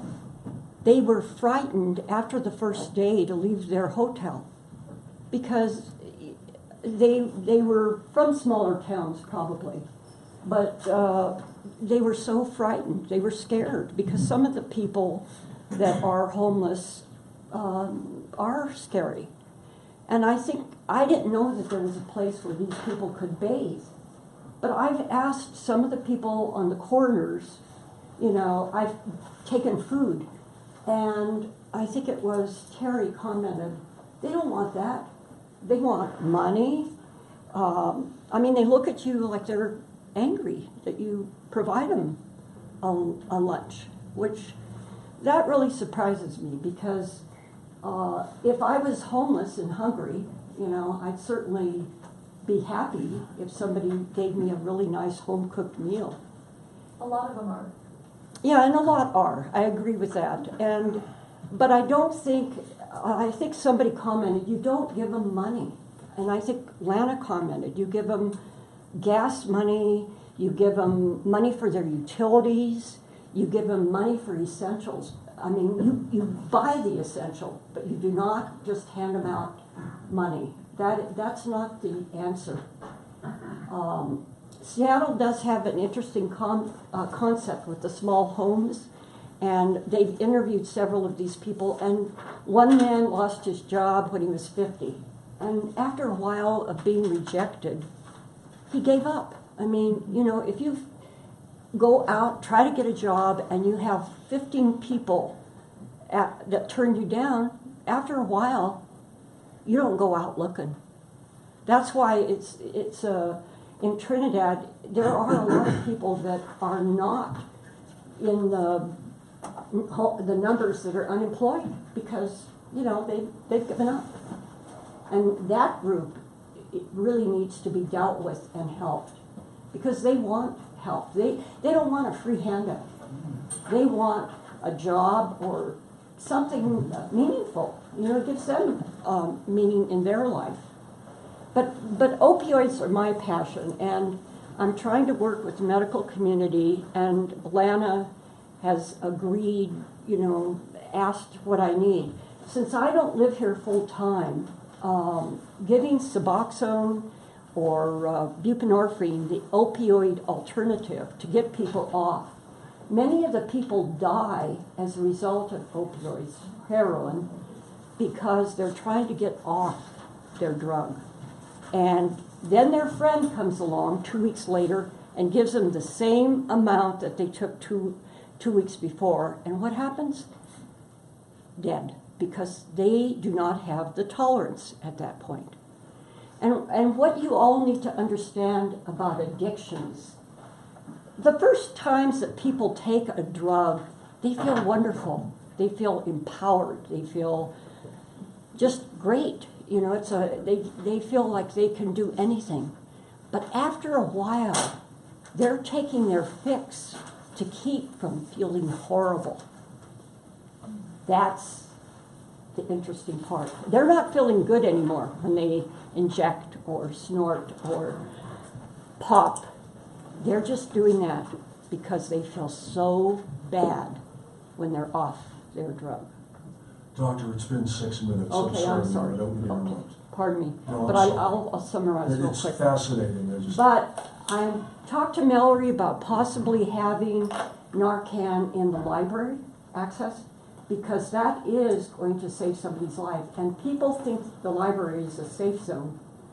And it's only a matter of time before you will find somebody in that downstairs overdose. It's my understanding police does. And I'm curious, I haven't talked to the manager, and I will, about what kind of training and how much usage and what kind of interaction between the sheriff and the police is going on, because I think there needs to be a closer relationship.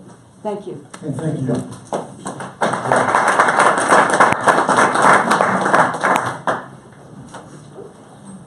Jeff Campbell, business.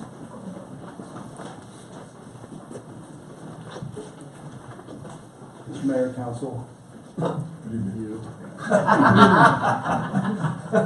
I'll be very, very brief. October's marking kind of a month of anniversaries for my wife and I here in Trinidad. It was a year ago, Halloween, that we spent the first night in our home here in Trinidad. Today marks 8 weeks that Buckets has been open for business.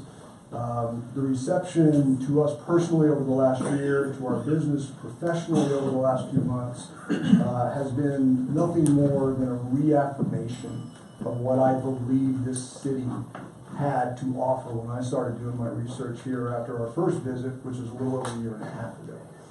As I see the effort tonight, and Jonathan's not here, I owe him a new business survey, which is grossly overdue. He hasn't gotten it to you, sir, because I haven't gotten it to him. But what this council has done, the work that we've seen tonight on the logoing, and really looking at this city going forward while respecting the past, and I don't disrespect the past whatsoever, but when you discover Trinidad, for whatever reason, then you discover what Trinidad is. You don't get that on a 5-second thing as you're coming down the highway or looking at a thing. You've got to learn the people, you've got to learn the businesses, you've got to learn the town behind the city. And that's been a great pleasure for us, and it continues to be. But for me, for my wife, and just speaking on behalf of the two of us tonight, you know, it's a month of anniversary, but not something that I wanted to go without saying. Again, thank you to the council, because I did my research on you guys before we made our decision to move down here. We wanted to go to a place that had the future in mind, that had our investment in mind in what we wanted to bring to a community. You, sir, as the new city manager, and what you brought to that, and your background to that, what Jonathan and his team have done.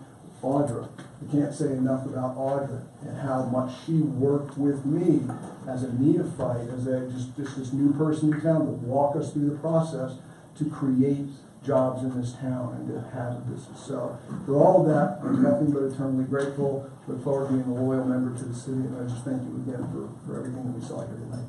Thank you. Thank you.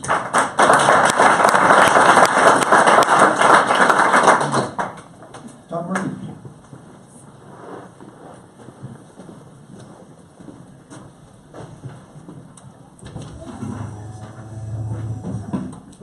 Good evening, Mayor, Council, and staff. Some good news tonight. After 10 days or whatever it's been since we've done Meet the Candidates, right before the meeting started, I checked and we were at 481 views. Throughout the last 2 weekends, it's the only thing that we've shown. And I know my mother, who's going to be 90 in January, she watches you guys over and over and again.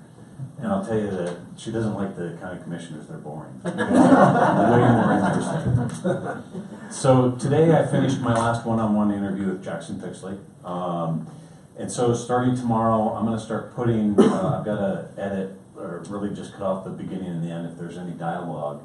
And I'm going to start putting on YouTube the interviews as I interview people. The first person I interviewed was Mr. Bonato, then I think Mr. Rico.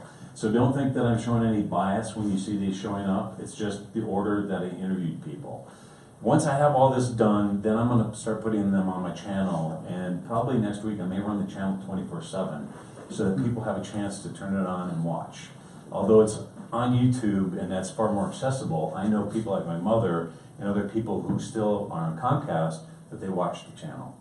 And so you'll be able to turn it on and catch. This last week at the block party, when I went down there, someone asked me if I was going to film the mayoral debate, and I didn't know there was one. So apparently one of our council members, Mr. Lopez, had thrown out the idea of let's have a debate. And actually I think that's a really good idea. And covering the council and all this time, I don't ever recall that happening. And so I've asked Mr. Rico and I've asked Mr. Bonato. It is not definite. Historically, when you look back at political debates, you have Lincoln and Stephen Douglas. You're a lawyer. Is it Stephen or Stephen? I think it's Stephen. Stephen Douglas? Yeah. And then, surprisingly, Kennedy and Nixon was the first presidential debate. I didn't realize. I figured there had been debates before that. This would be monumental. And the reason I think it's important is because if you pay attention to politics, what you guys do here isn't not important. It's very important. It's the lifeblood of this community. And the things that you've done recently have made big changes. And so this isn't a little thing. I think this is a really big thing, I think, because Mr. Lopez, it's a really good idea. With all the council members, there's way too many, and there's, some incumbents and some not. That's not reasonable to do that. And an example of how important it is, I know several years ago we had some people running for mayor, and one of the gentlemen who became a friend of mine said to me after he'd had several beers, he said, if I don't get elected mayor, I'm going to run for city council, or for city manager. And I thought, boy, it's a good thing you're going to get elected because you really don't understand. And we don't need people like that. He's a good guy. I'm still friends with him on Facebook, but it's not reasonable. So anyway, I'm hoping that this is facilitated. I got a call from the DA yesterday. We're going to do a live interview maybe Thursday or Friday, and you'll see it out on social media, on his ballot initiative. Live television, I don't know if we're going to do live television, but we're going to do it live on YouTube. It's a little bit scary because things go wrong, and it's a little bit awkward because, when you sit down and you turn the cameras on and off, you can control things. But I really think that the voters in this community, with all the newspaper coverage and the radio coverage and everything, are far more educated. And if I didn't say this earlier, let me back up. I think for all the council candidates, if you took their names and threw them in a hat and pulled out 3 names, I think we'd be okay. I'm really blown away by the quality of people that are running for city council. And that speaks well of where we are right now and where we're heading. So it's as I told each and every one of them, I'm really happy with the number of people that we have running and the quality of people that we have running. So, just to finish up, I will call Mr. Bonato. I have a facility. I will find a mutually agreed upon moderator, and I hope this happens, because I think the face of Trinidad as the mayor is very important, and the only way to do that is to put the two people out there, and let's hear what they have to say. So thank you. Okay, thanks. Thank you.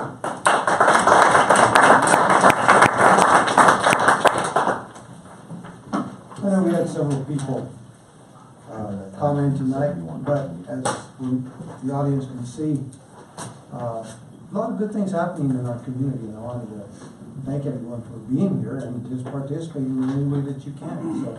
So thank you for the time that you spent with us this evening. Okay, on to item 4, our consent agenda. Item 8, approval of the regular meeting minutes of October the 3rd in 2017.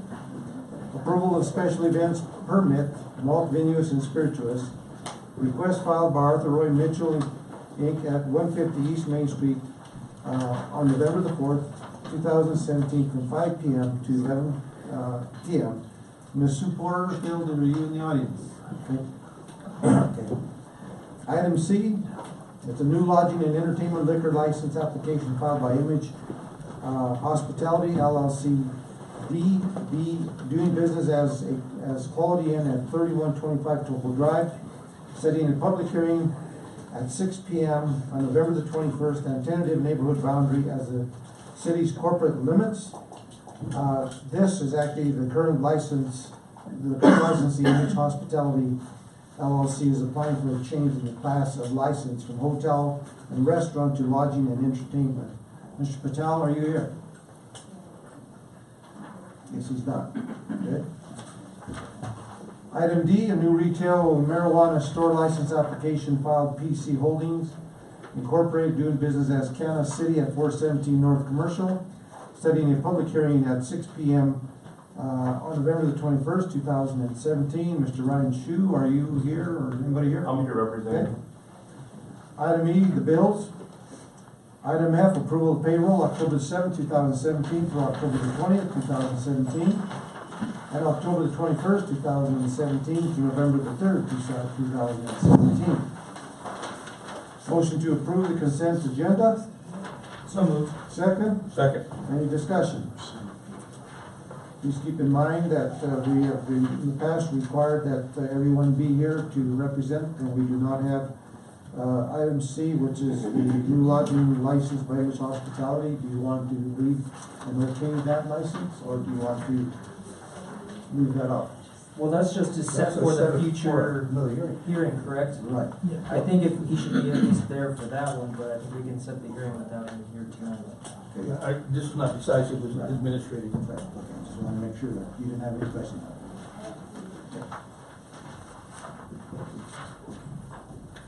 Any other discussion? Call vote, please. Archer? Yes. Lopez? Yes. Matei? Yes. Torres? Yes. Rico? Yes. Item 5, public hearings, annexation, raw RX, raw pharmaceutical annexation. A1, public hearing petition for annexation by Jack Thompson, known as raw RX annexation. Hearing is now open. Hello, Mayor. I'm covering for Tara Marshall tonight. Okay. But I'm Georgie Clark, planning administrator for the city, and I'm here tonight to provide testimony on behalf of the Planning, Zoning, and Variance Commission. Following review of this application for annexation on October 10th, the Commission found the following. The property was platted in 1975 into 4 parcels known as Site 17, Parcel B, Site 16, and Parcel C of the Trinidad Industrial Park. Replatting will be required following annexation to dedicate a 60-foot wide strip of land to the city for access to adjacent properties to the south. The proposed use of the property is cannabis pharmaceutical ingredient manufacturing. Roughly half of the perimeter of the subject property is contiguous with the existing city boundary abutting the Trinidad Industrial Park subdivision. A community of interest exists between the area proposed to be annexed and the city, as the property abuts the Trinidad Industrial Park subdivision along the western and southern property line. Adjacent property within the city limits is designated as a growth area and an employment opportunity area in the 2017 comprehensive plan. The property is currently serviced by city water and gas and San Isabel Electric. The proposal will require connection to city sewer systems, which an easement is in place, and incorporation with Trinidad Fire and Police servicing areas. The site currently consists of 4 parcels, and the annexation does not propose further division of property under the same ownership. Written consent of landowners has been provided. The property is currently in unincorporated Los Animas County with sole interest in annexing into the city of Trinidad. The entire width of streets and alleys to be included within the area annexed are included. The private easement between Green Solutions and Raw RX is included in the annexation. The annexation of the subject property will not result in the detachment of the area from any school district or the attachment of the same to another school district. The proposal does not alter nor deny access to surrounding properties. The annexation of the subject property will not have the effect of extending the boundary of the city more than 3 miles in any direction. The proposal is within Trinidad's 3-mile boundary. The Commission unanimously recommends approval of this annexation to Council, subject to the condition that the proposed use, marijuana products manufacturing and cultivation, shall be subject to approval of all necessary conditional use permits. And that's all I have. Is there any questions? Any questions for her? Not for me, thank you. Russ, do you have any questions? I think what we need to do is, at this point, is there anyone here to speak for? Please, come forward. Please state your name. My name is Jason Lopez, and I'm the president and CEO of Raw Pharmaceuticals, best known as Raw RX.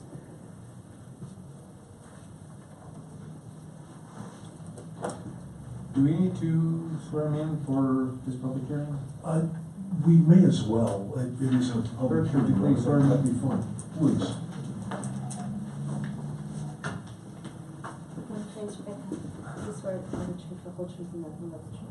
Yes. Thank you. Russ, do you have anything? Mayor, I really don't. I'm just turning this over to council for questions. I think that Ms. Clark did a good job of laying the foundation for the application, meeting all the criteria that are necessary for this proposed annexation for these purposes for you here this evening.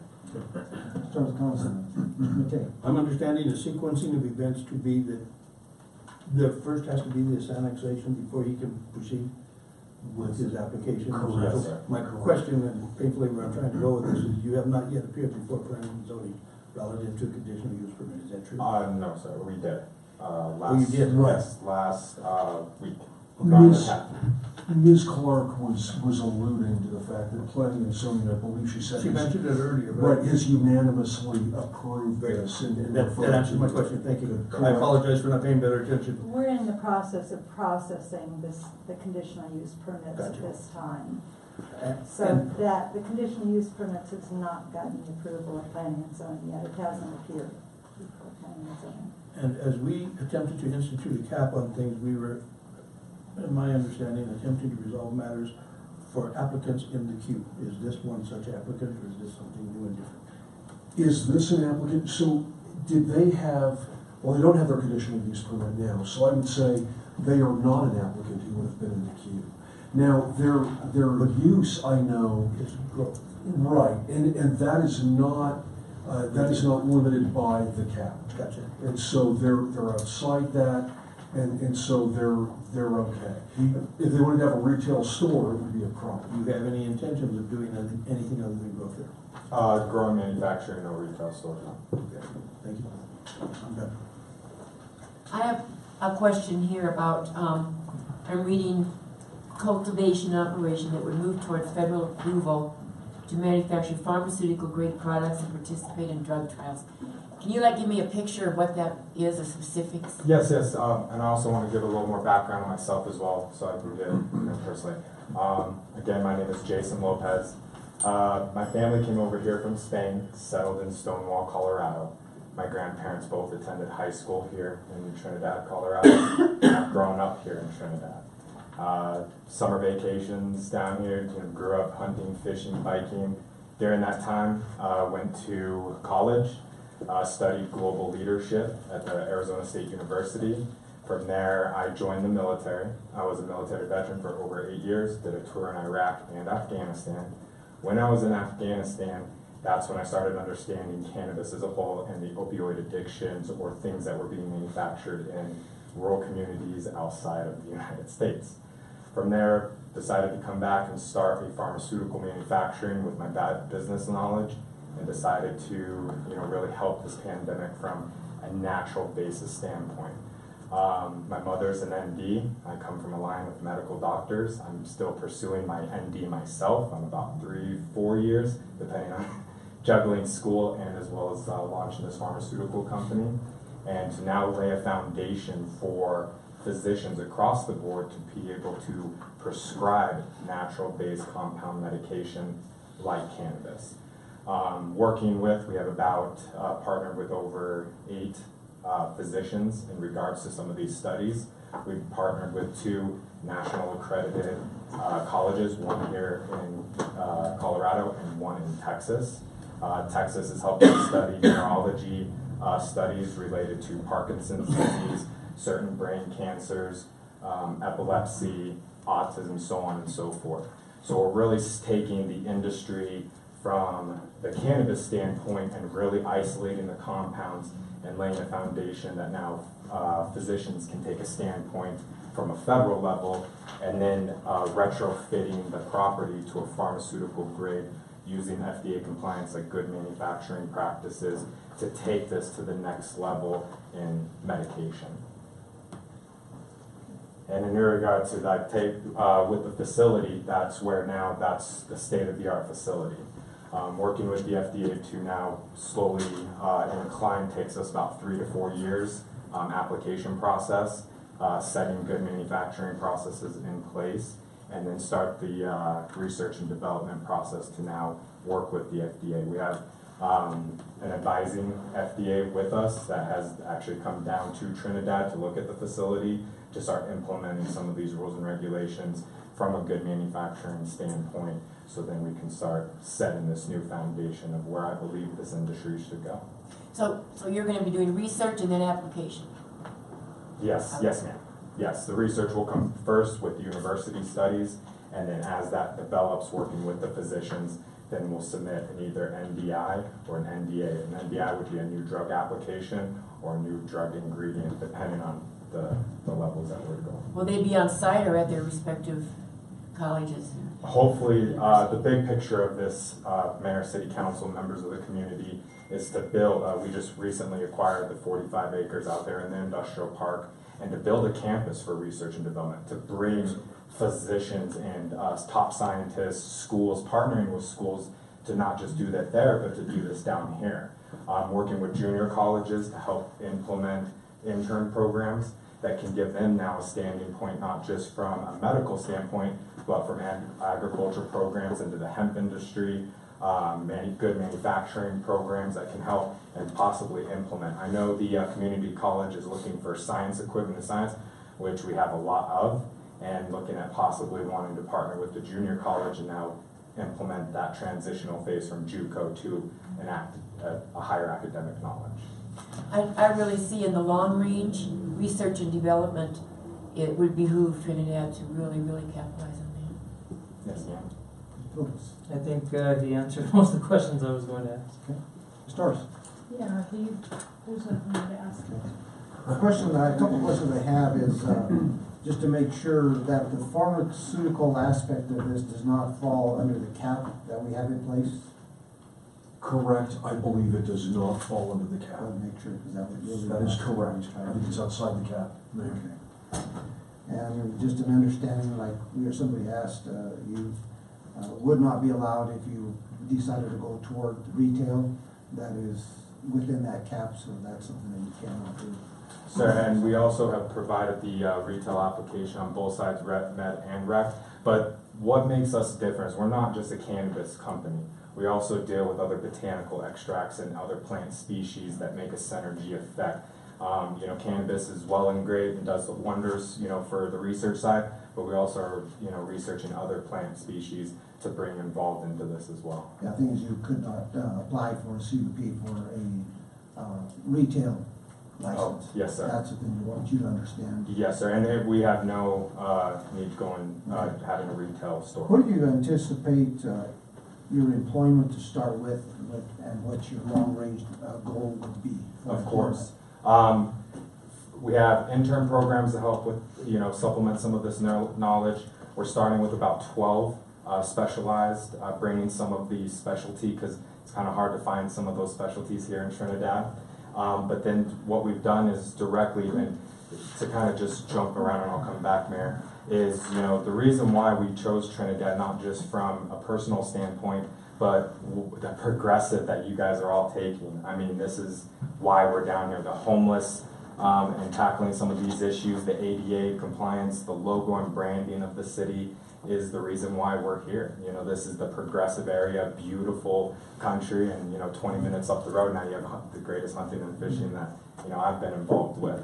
From there, every year our projected growth is about 30%. So you're looking at supplying jobs between 5 to 10 people on a yearly, depending on how things kind of shift. I'm not sure if you can tell us this at this point in time. Yes, sir. What would you think be the average salary?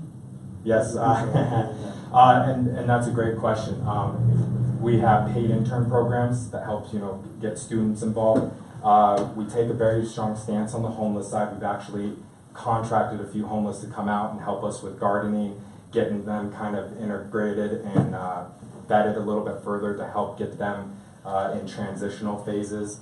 But average salary would be between 65 to 70,000, depending on experience, depending on schooling, and so on and so forth. Will you be working with some of the other grow facilities in the area, or is it strictly all in-house? No, sir. We welcome all partnerships, from MDs and physicians to partnerships with other community leaders and businesses. Just now finding out about the soup kitchen, we're looking at partnering all the way around. If we can find a partnership to grow within the community, we want to be a part of the community. We want to be here, we're here, and we want to do everything we can to help Trinidad grow in its perspective, and be a forefront of the medical side as well, not just on a rural community basis or a state basis, but nationally and globally as well. Les, would they be allowed to partner with any other cannabis grows, or They could. I can't think of any legal reason why they would not be permitted to partner with another cannabis grower, Mayor. And in terms of they'd have a corporation, it would be a hybrid. There's no legal reason why they couldn't. Okay. And we look, Mayor, to partner with local community, other cannabis, either cultivation or other manufacturers. What we've done directly is isolating these compounds now also give, for example, edible companies the standpoint to precisely dose their edibles. They also now can be able precision dose and be able to have a purity level of a 99.9% liquid crystal or crystal that now they can pharmaceutically grade. Are you going to grow your own, and then? On a smaller scale. This won't be a major, this would be more on a research side, okay, as far as bringing in botanists and other studies. And it'll all be indoor? It'll be all indoor. And our processing controls and the way that we're building out this facility has not been done in the cannabis industry. We're talking air showers, cleanliness protocols up to the lab to really lay that foundation for the FDA approval once that comes into play within the next 5 years. Okay, so it takes about 5 years for approval of that. Ideally, yes, sir. Okay. Those are all the questions I have. Thank you. Thank you, sir. Is there anyone in the audience to speak for or against the annexation? Hearing is closed. Item 8.2, resolution setting forth findings of fact and determinations regarding the proposed raw pharmaceutical application. Motion to approve the raw pharmaceutical annexation. So moved. Second. Second. Any further discussion? Some time ago, I had the good fortune to be representative of council to speak with CNN in the nationally televised event. And emphatically, I tried to demonstrate that night that cannabis was not the replacement for coal or fossil fuels, nor was it the replacement for methane gas, and nor was it our future. That it was a stepping stone to something bigger and greater. This, in my mind, typifies, consistent with the concept or the opinions of Councilwoman Fletcher, this transitions the industry of cannabis from growing marijuana, selling it in a retail outlet to be somewhat derogatory, for lack of a better way to describe it, to stoners standing on the corner. That's not what we're doing. And nor have we been doing that. But this transitions and kicks into gear a truly scientific approach to the whole world of cannabis and other substances that could, in the long term, better everyone's quality of life. And for us to be on the cutting edge of this kind of a development through the efforts of this gentleman, I think supersede anything that any negative opinion can have about cannabis as it relates to Trinidad and its future growth. Without question, I wholeheartedly support this. Ms. Fletcher. I think when it becomes legalized in other states, we have an opportunity here to. Good point. Yeah, to keep it, with the research and development side, to keep a really thriving industry here and maybe be on the forefront of that aspect of marijuana, the application of it.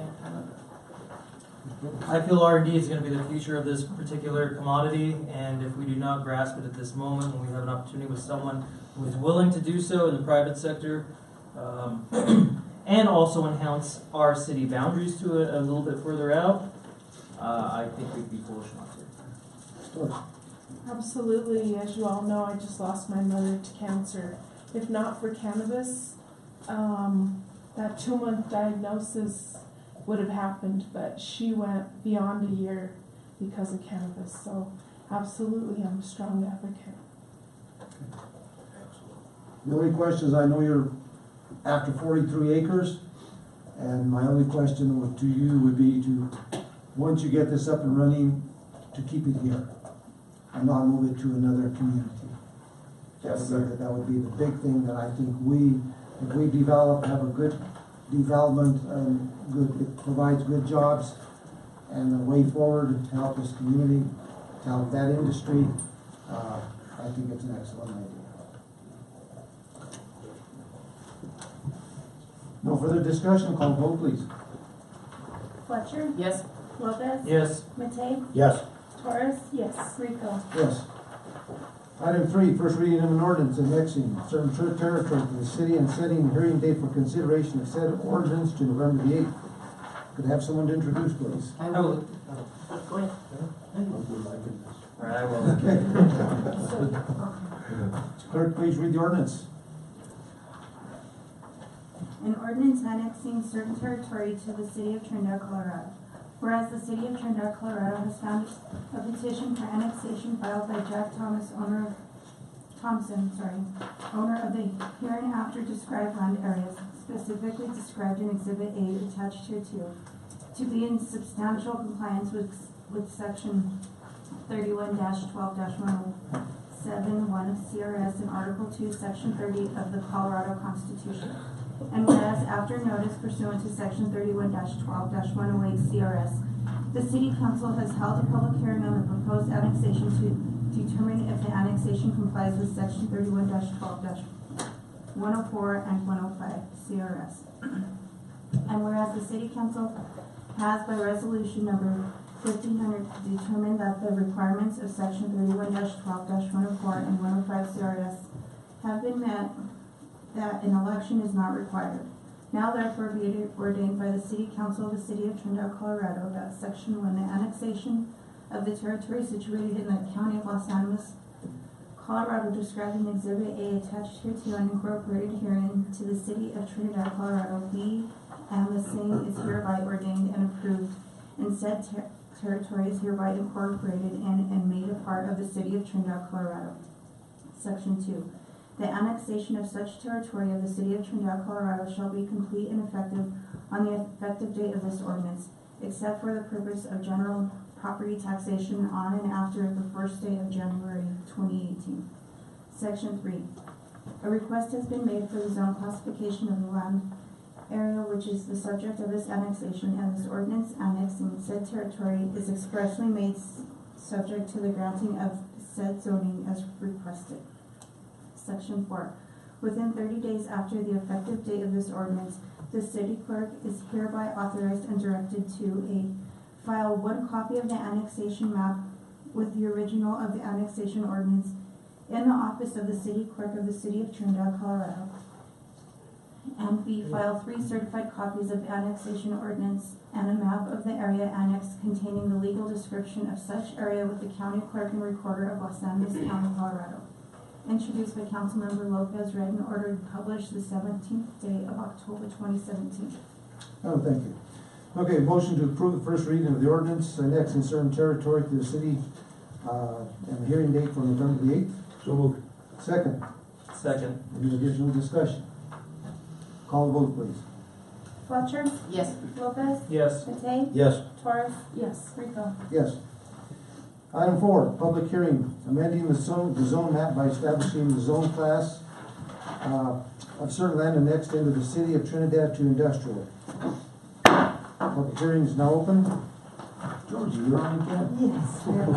Once again, Georgia Clark, here on behalf of the Planning, Zoning, and Variance Commission. Raw RX has requested initial zoning to industrial for this property, which primarily accommodates processing, manufacturing, and fabricating enterprises, and would allow the proposed use of marijuana products, manufacturing, marijuana cultivation, subject to the approval of the 4 conditional use permits. The Commission reviewed the request for initial zoning of industrial along with the annexation application on October 10th, and the Commission found the following. The surrounding land uses within the city limits are zoned industrial, and the zone classification of industrial complies with the intent of the industrial land use designation set forth in the 2017 comprehensive plan. The Commission unanimously recommends approval of this initial zoning of industrial to council, subject to the condition that the proposed use, marijuana products, manufacturing, and cultivation shall be subject to the approval of all necessary conditional use permits. Okay. Is there any reason to bring forward Mr. Lopez again? Not necessarily. I don't believe so, Mayor, Okay. unless you have any questions. I don't. Any questions? Not for me. No. Anyone in the audience to speak for? Map change? Against? Okay. Hearing's closed.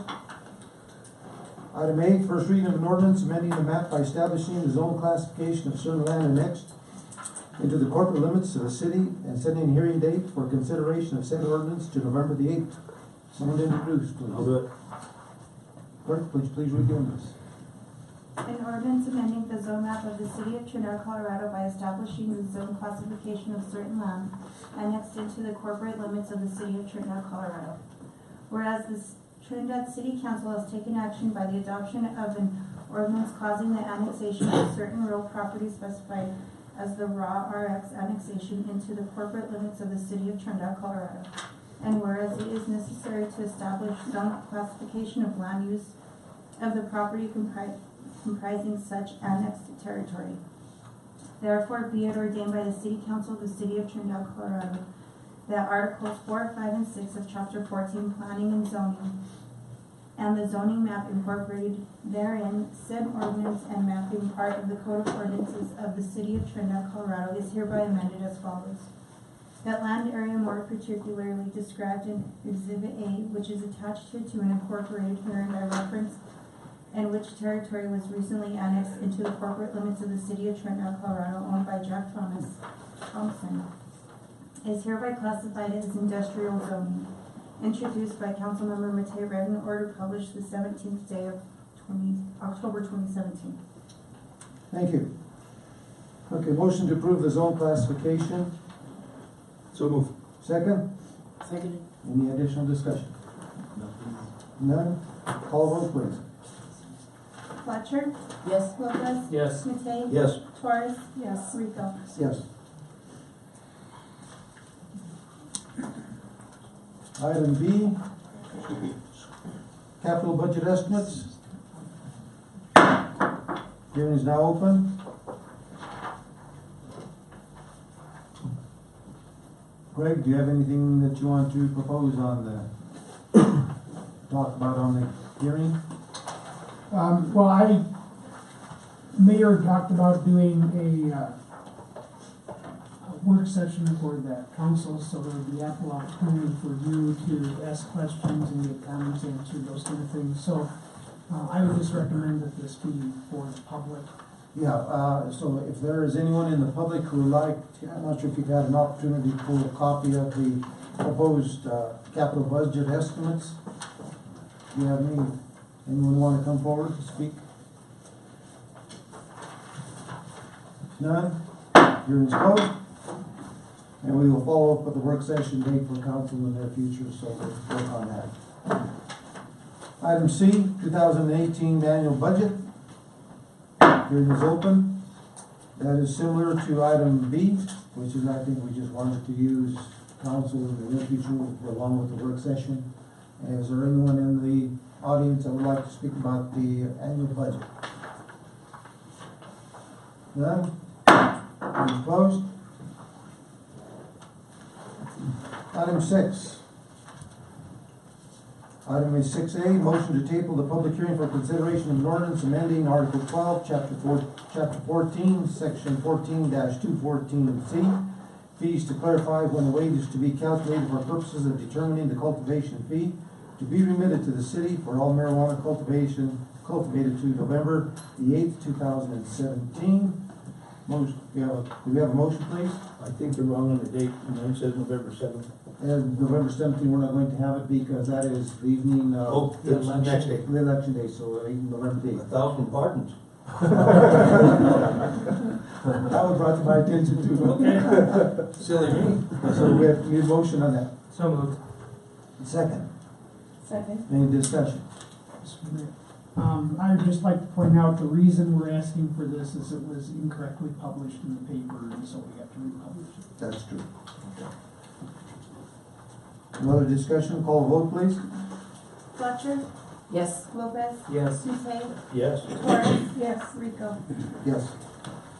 A1, motion to table the second reading of an ordinance amending Article 12, Chapter 14, Section 14-214C, fees to clarify when the weight is to be calculated for purposes of determining the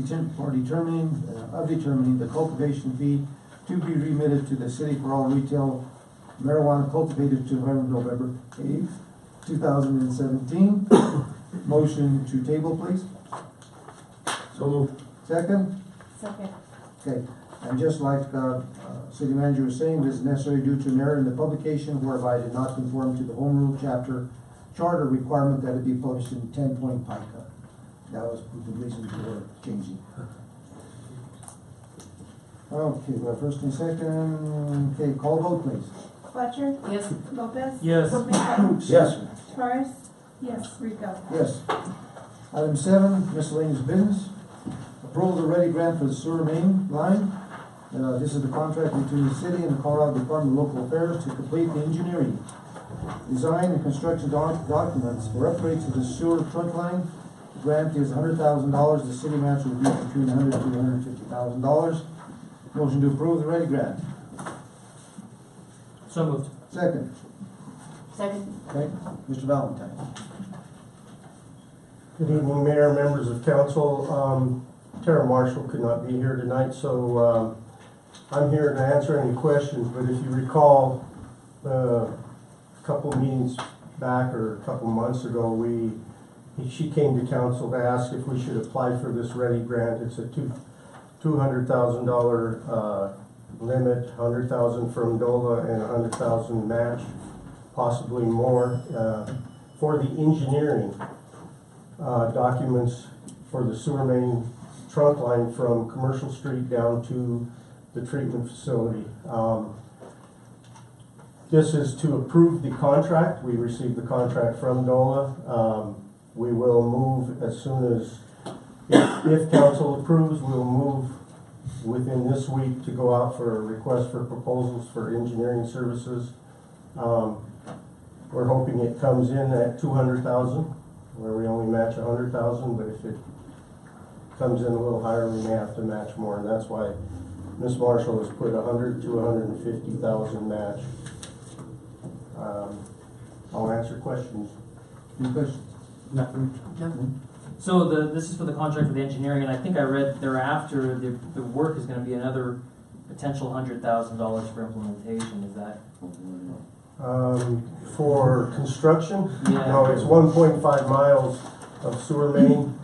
You'll have to add a few zeros to that. We'll have to find that. Then I was trying to read through the contract, and I thought that it had a breakdown of it somewhere in there. It's $100,000 from DOLA, and yeah, I here we go. think It's on page 3 of 4. 3 of 4, right? So you have architectural engineering services, 100 and 100 with the match, with a potential extra 50 from us after that. Correct. And then we have our interim payments, $95,000, and then a final payment of $5,000. Is that just for this contract, or is that for the additional work? That's just for this contract. This is a contract with the state, DOLA, and that's their payment schedule.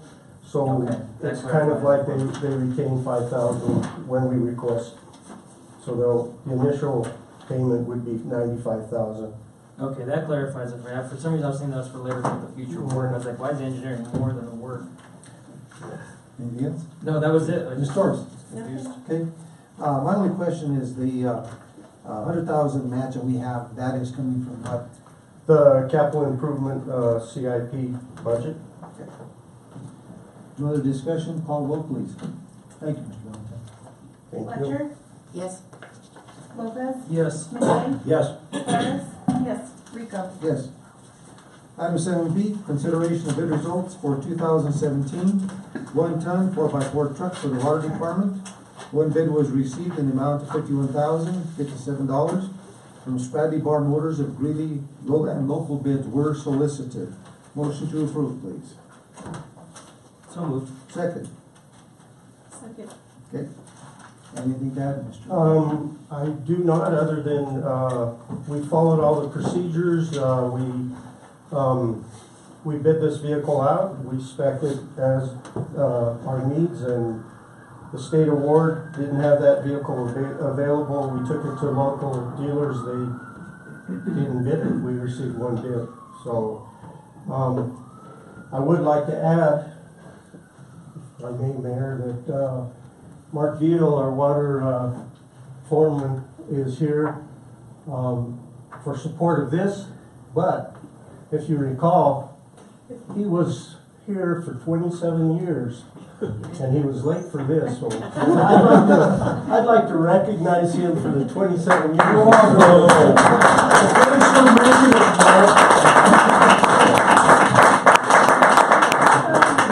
On his behalf, that's to recognize longevity, not punctuality. This is the first time he's ever been late. Anyway, back to this. The truck is needed. The current condition of our crew cab truck is poor at best. So it was budgeted for. I recommend approval. Okay. Any other discussion? I have one question. Sure. Why do you suppose the local dealers aren't? Have you had any conversation with them? I can't answer that. I don't know. Mark took it, hand delivered the packets to them, so I can't answer that. Okay. Any other discussion? Call vote, please. Fletcher? Yes. Lopez? Yes. Matei? Yes. Torres? Yes. Rico? Yes. Item C, consideration of bid results for 2018 four-wheel drive backhoe for the water department. 3 bids were received. The lowest qualified bidder was from Four Rivers in the amount of $88,235. Motion to approve the bid, please. So moved. Second, Second. discussion. Mr. Valentine. Nothing to add, Mayor, other than our current backhoe experienced transmission drivetrain problems.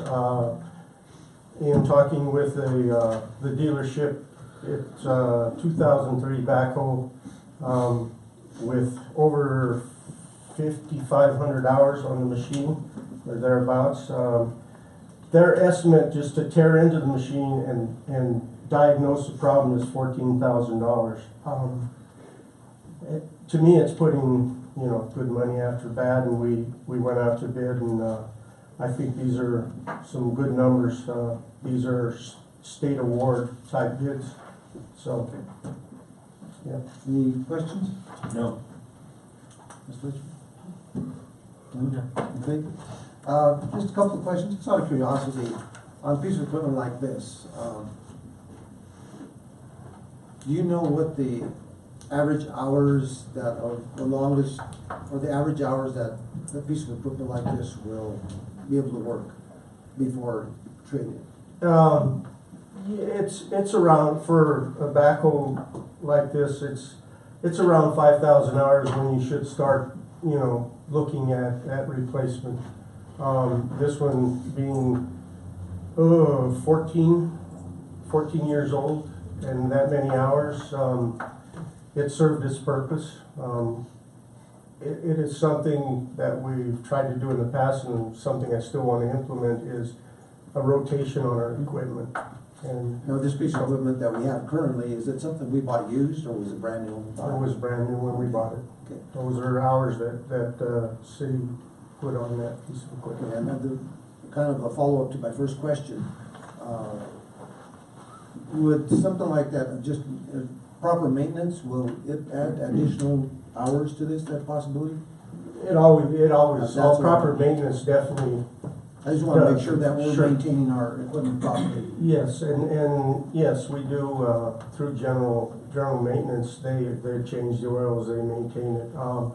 There are some things that they cannot do, and we're moving toward a more technology-driven equipment, and it's moving out, but the dealerships are great to send their mechanics to service. And you guys keep records of all the maintenance procedures? Oh, definitely, Okay. yes. I have one last question. For the remaining piece, is that something that we could sell out to another entity, or is it something that we might be able to scrap and receive a few dollars for the metal? Well, and in my background information, I mentioned that we do have another backhoe that Street and Bridge has that is same model, same year. We may be able to part out and make a decent machine to last a little longer. This current backhoe, they can only fill up the diesel fuel halfway because the tank leaks. If they fill it more, it leaks out. But there are parts and pieces off of it, or we could put it in the auction. Okay. Yeah. If there's no other discussion, call vote please. Fletcher? Yes. Lopez? Yes. Matei? Yes. Torres? Yes. Rico? Yes.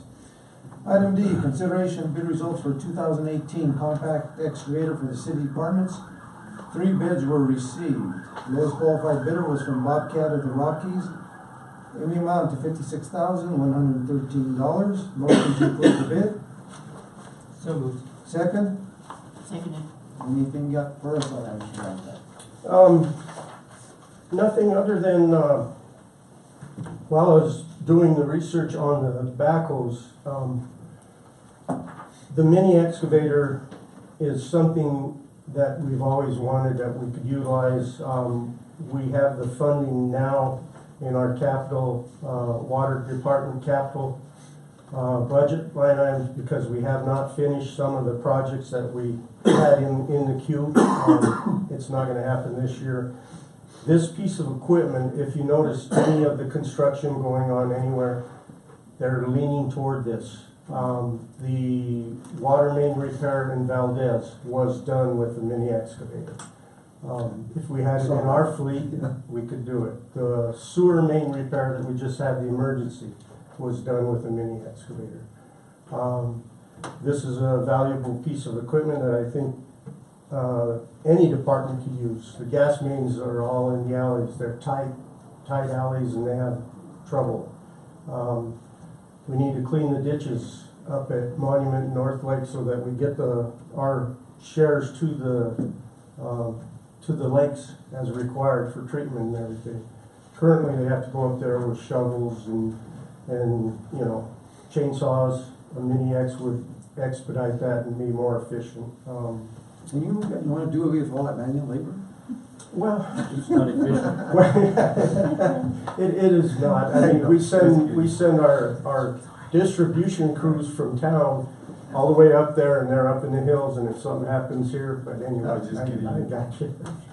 I have a Okay. question. Question, please. I have none. With the backhoe and the excavator, would it be possible to use those? Parks and Rec is talking about, you know, more trails development and some of the equipment that the city has being used on them. Would these be usable for that? Would they be? The mini excavator, probably, because it's smaller and tighter and can, you know, swing. The backhoe to haul stuff off maybe, but not up in there. But yeah, the mini excavator would definitely. And would that qualify for sharing, Parks and Rec? Sure. I mean, if they, you know, they come up with a plan that Okay. we could utilize and. Well, they've been talking, yeah. No, sir. Ms. Torres? Nothing. The question I had is that, the $56,000 is coming from, which department was that? The water department, the capital outlay. Okay, but it's gonna be able to be used by multiple departments? Yes, it'll be housed indoors at the water department shop, but it's there for city use, gas department, power line. Is there any reason why they're not sharing in the cost from the various departments? I looked at the capital outlay and they could, but the water department has the biggest capital outlay budget. I could definitely, I could talk with Greg and Cheryl. Okay. There's no reason to do that, but Yeah. I just kinda wondered if that was considered. It's also probably a matter of predictable use, and the predictable use is almost all going to be utilities. Right. You know, I did see, you know, when that break occurred last year, I was up there watching that mini excavator that they did use, yeah, was, It's a valuable piece, a handy piece of equipment. Okay, motion, we discussion everything, okay, call vote please. Fletcher, Yes? Lopez, Yes. Matei, Yes. Torres. Yes. Rico. Yes, Thank you, Tom. thank you. Item E, resolution approving submission of the funding application to the Colorado Department of Local Affairs and Housing to seek fundings for Space to Create Trinidad. This is an integral part of the whole Space to Create project Right. and fills one of the holes. It's been one that we've been planning for some time. There is no local match required. And the thing that we had to decide was who was going to be the sponsor of the grant, and when it's obvious that it really should be the city, not ArtSpace. So we are the ones that will be the applicant. Okay, motion to approve, So move. second, Second? any discussion? Mr. Matei? None. Ms. Fletcher? Ms. Lopez? Stewart? What is that, do you know what that dollar amount might be? It's $600,000 grant.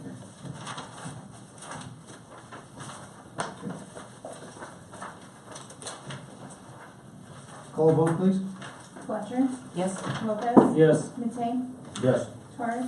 Yes. Rico. Yes. Council reports. Ms. Torres, do you have anything? I haven't been around much last couple of weeks. Mr. Lopez? The youth club last weekend had a successful yard sale. Thankfully, we had a lot of people who donated personal effects that we could raise some money for a cheerleading program, which is really kind of taking off right now. A lot of the kids don't always have resources to pay for their uniforms, etc. So they had a fundraiser of their own. We're having a security perimeter fence being implemented, as well as a vocational workshop, which is still in the works by Color Valley Construction. There's also a video monitor, kind of a telecom system to ensure security for the kids that are there, which has been implemented and it is working effectively. I was kind of sad that our last farmer's market was kind of thin on Saturday, but I understand why. It's the end of the season, but the people that were there were still there to support local economy, which was very nice. I was very proud of that, and I think that's really all that I have this time.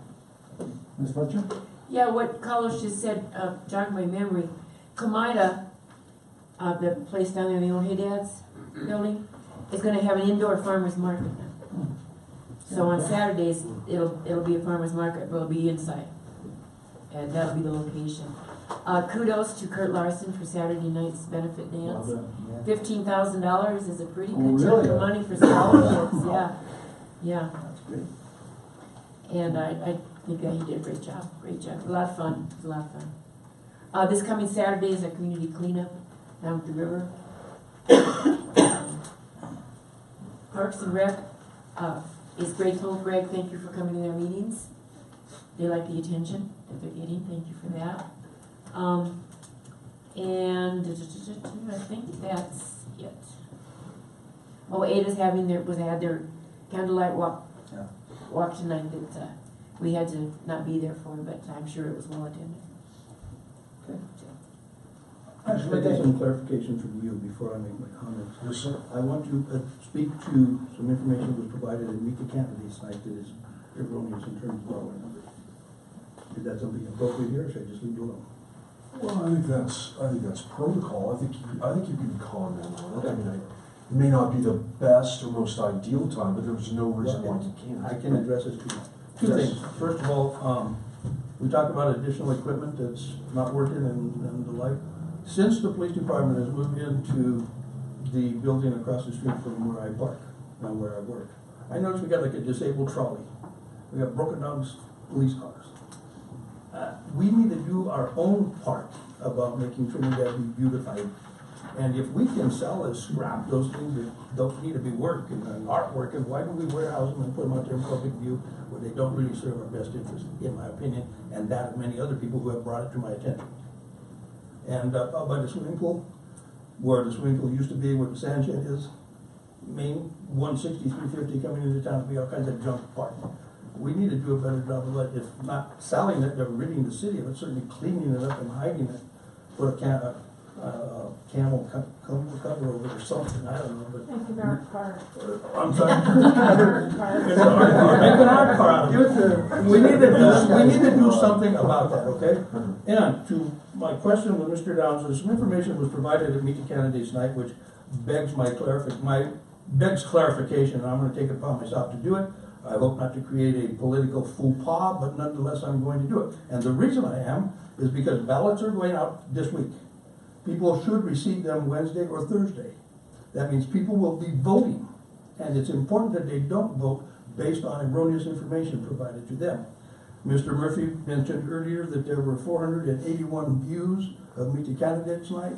That's at least maybe 500 votes. If 2 people watch it, that could be 1,000 votes that might be swayed with erroneous information.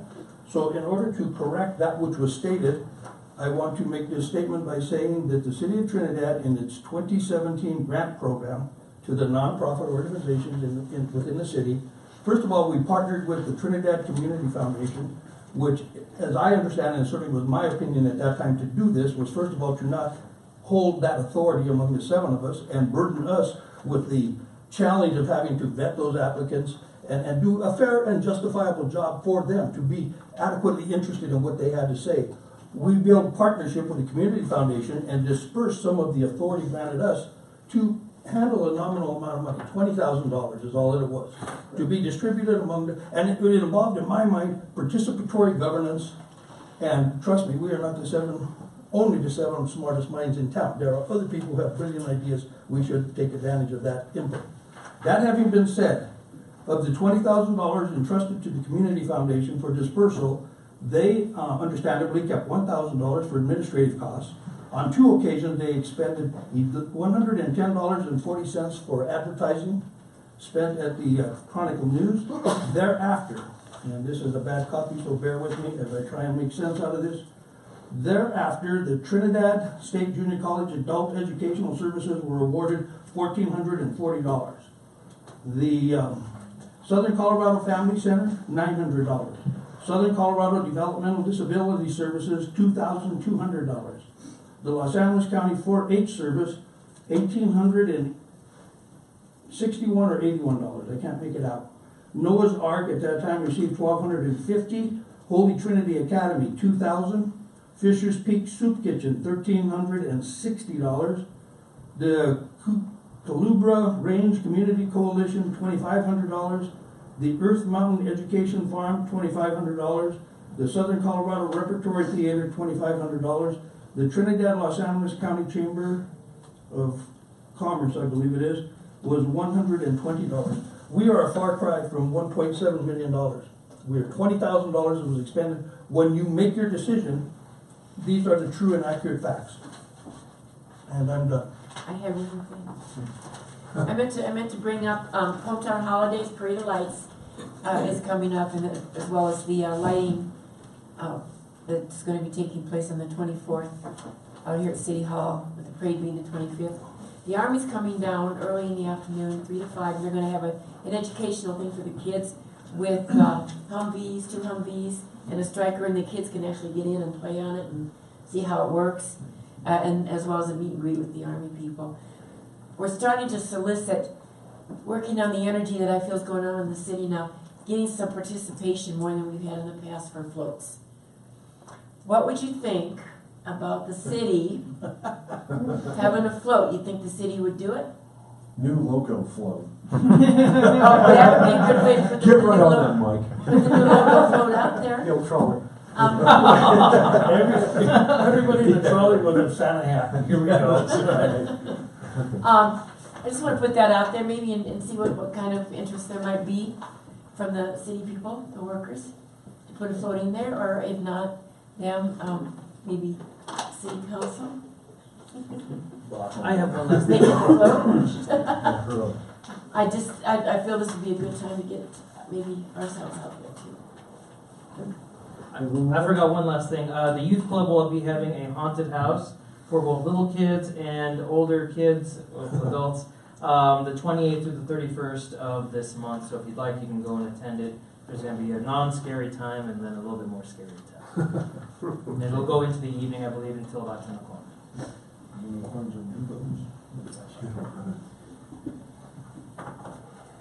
Thank you, Mr. Matei, for some of that clarification. There was some additional stuff beyond that, but I think you did a pretty good job. That, under the circumstances, it's the best that needs to be said. I attended the Colorado Municipal League policy meeting a little over a week ago, and that was held in Denver. And I'm not sure if anybody has ever been to a CML or been on the policy making board.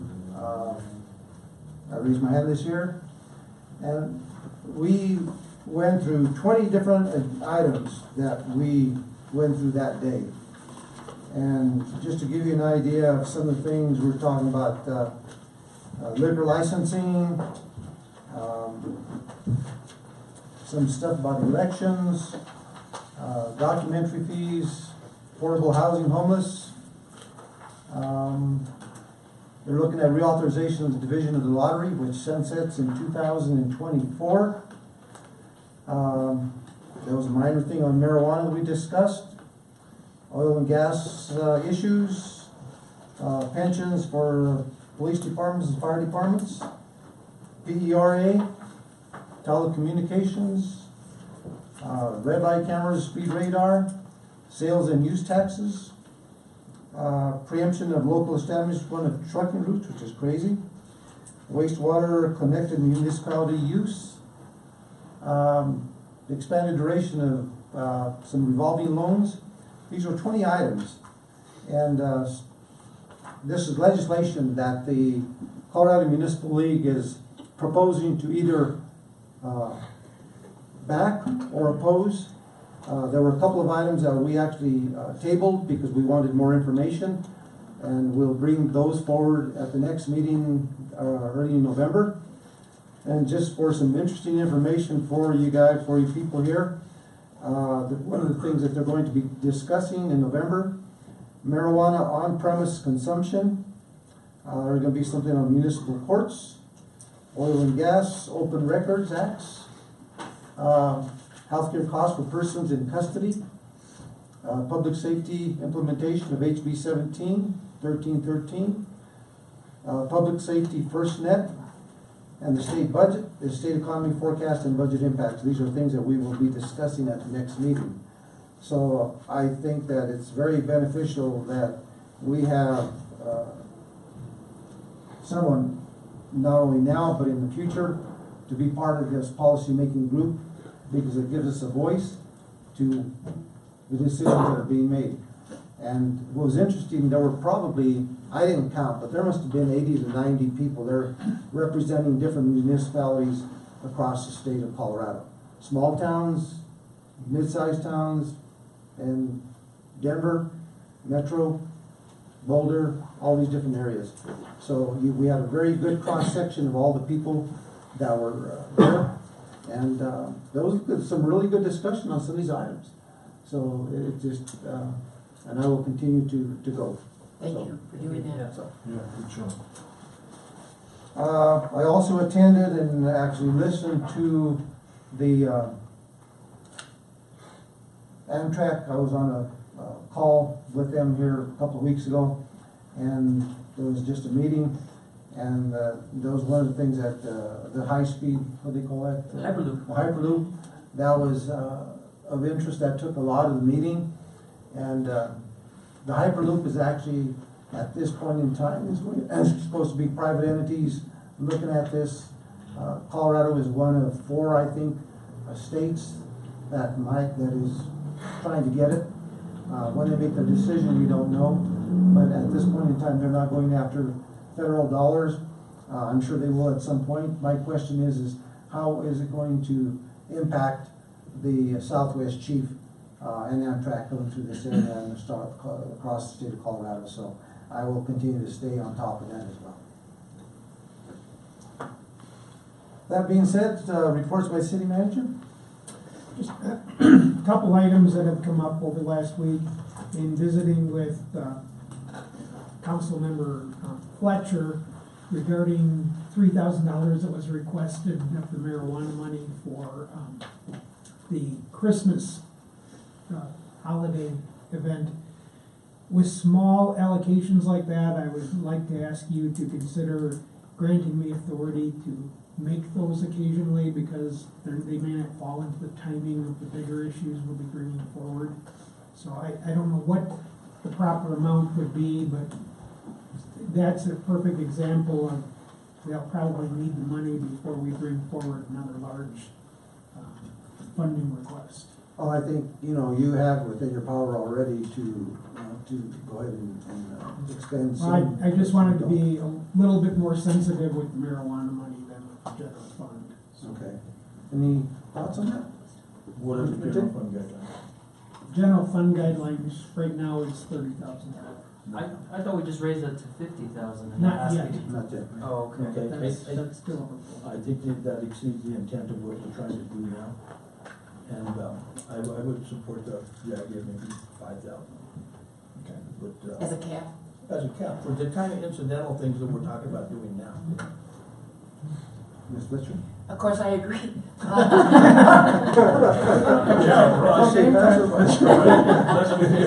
the same time, if I could make an editorial comment. Many people are of the opinion that the marijuana money is an inexhaustible source and it can solve all problems. And the truth of the matter is, it can't. And we have to be very judicious and wise about how we utilize that fund, because it's not going to be here forever, and we need to get the biggest bang that we can for now. Right. And that having been said, I'm done. The more I think about it, the more I see it as a PR tool, where that is something concrete you can point out to people. You're questioning where the marijuana money's going. This is an example of where it's going, and other things that come up here and there. I think we can use that to our advantage to say, there you go, there it is. I'm in support of it. I'm in support as well. I'm also in support of it. Thank you.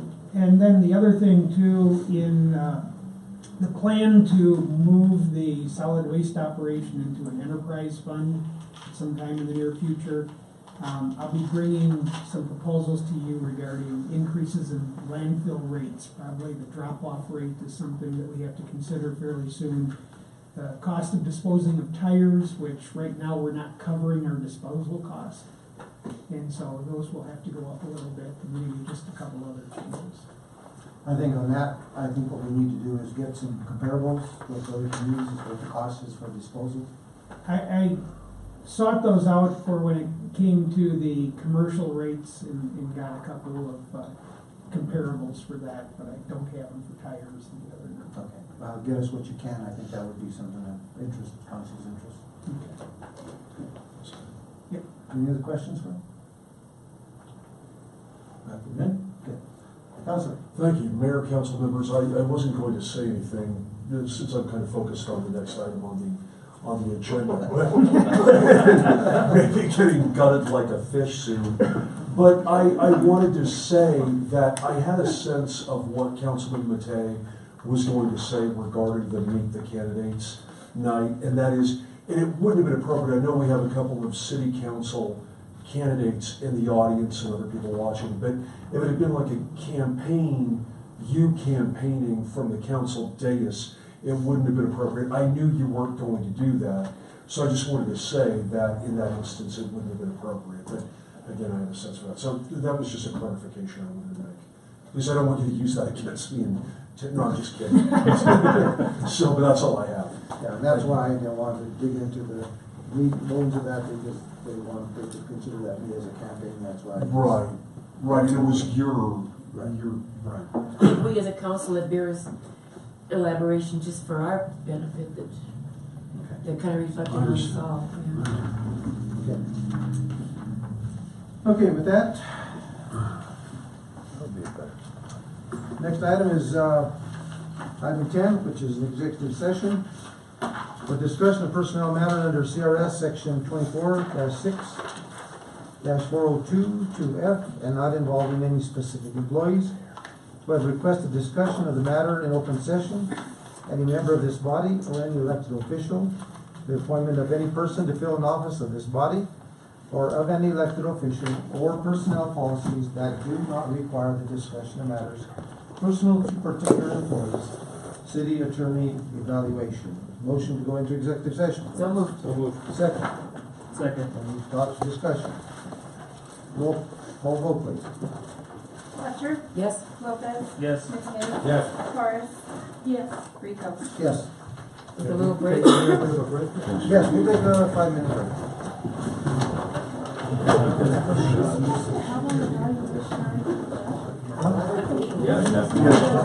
No, it's okay. It's okay. We better continue this, man. We didn't get a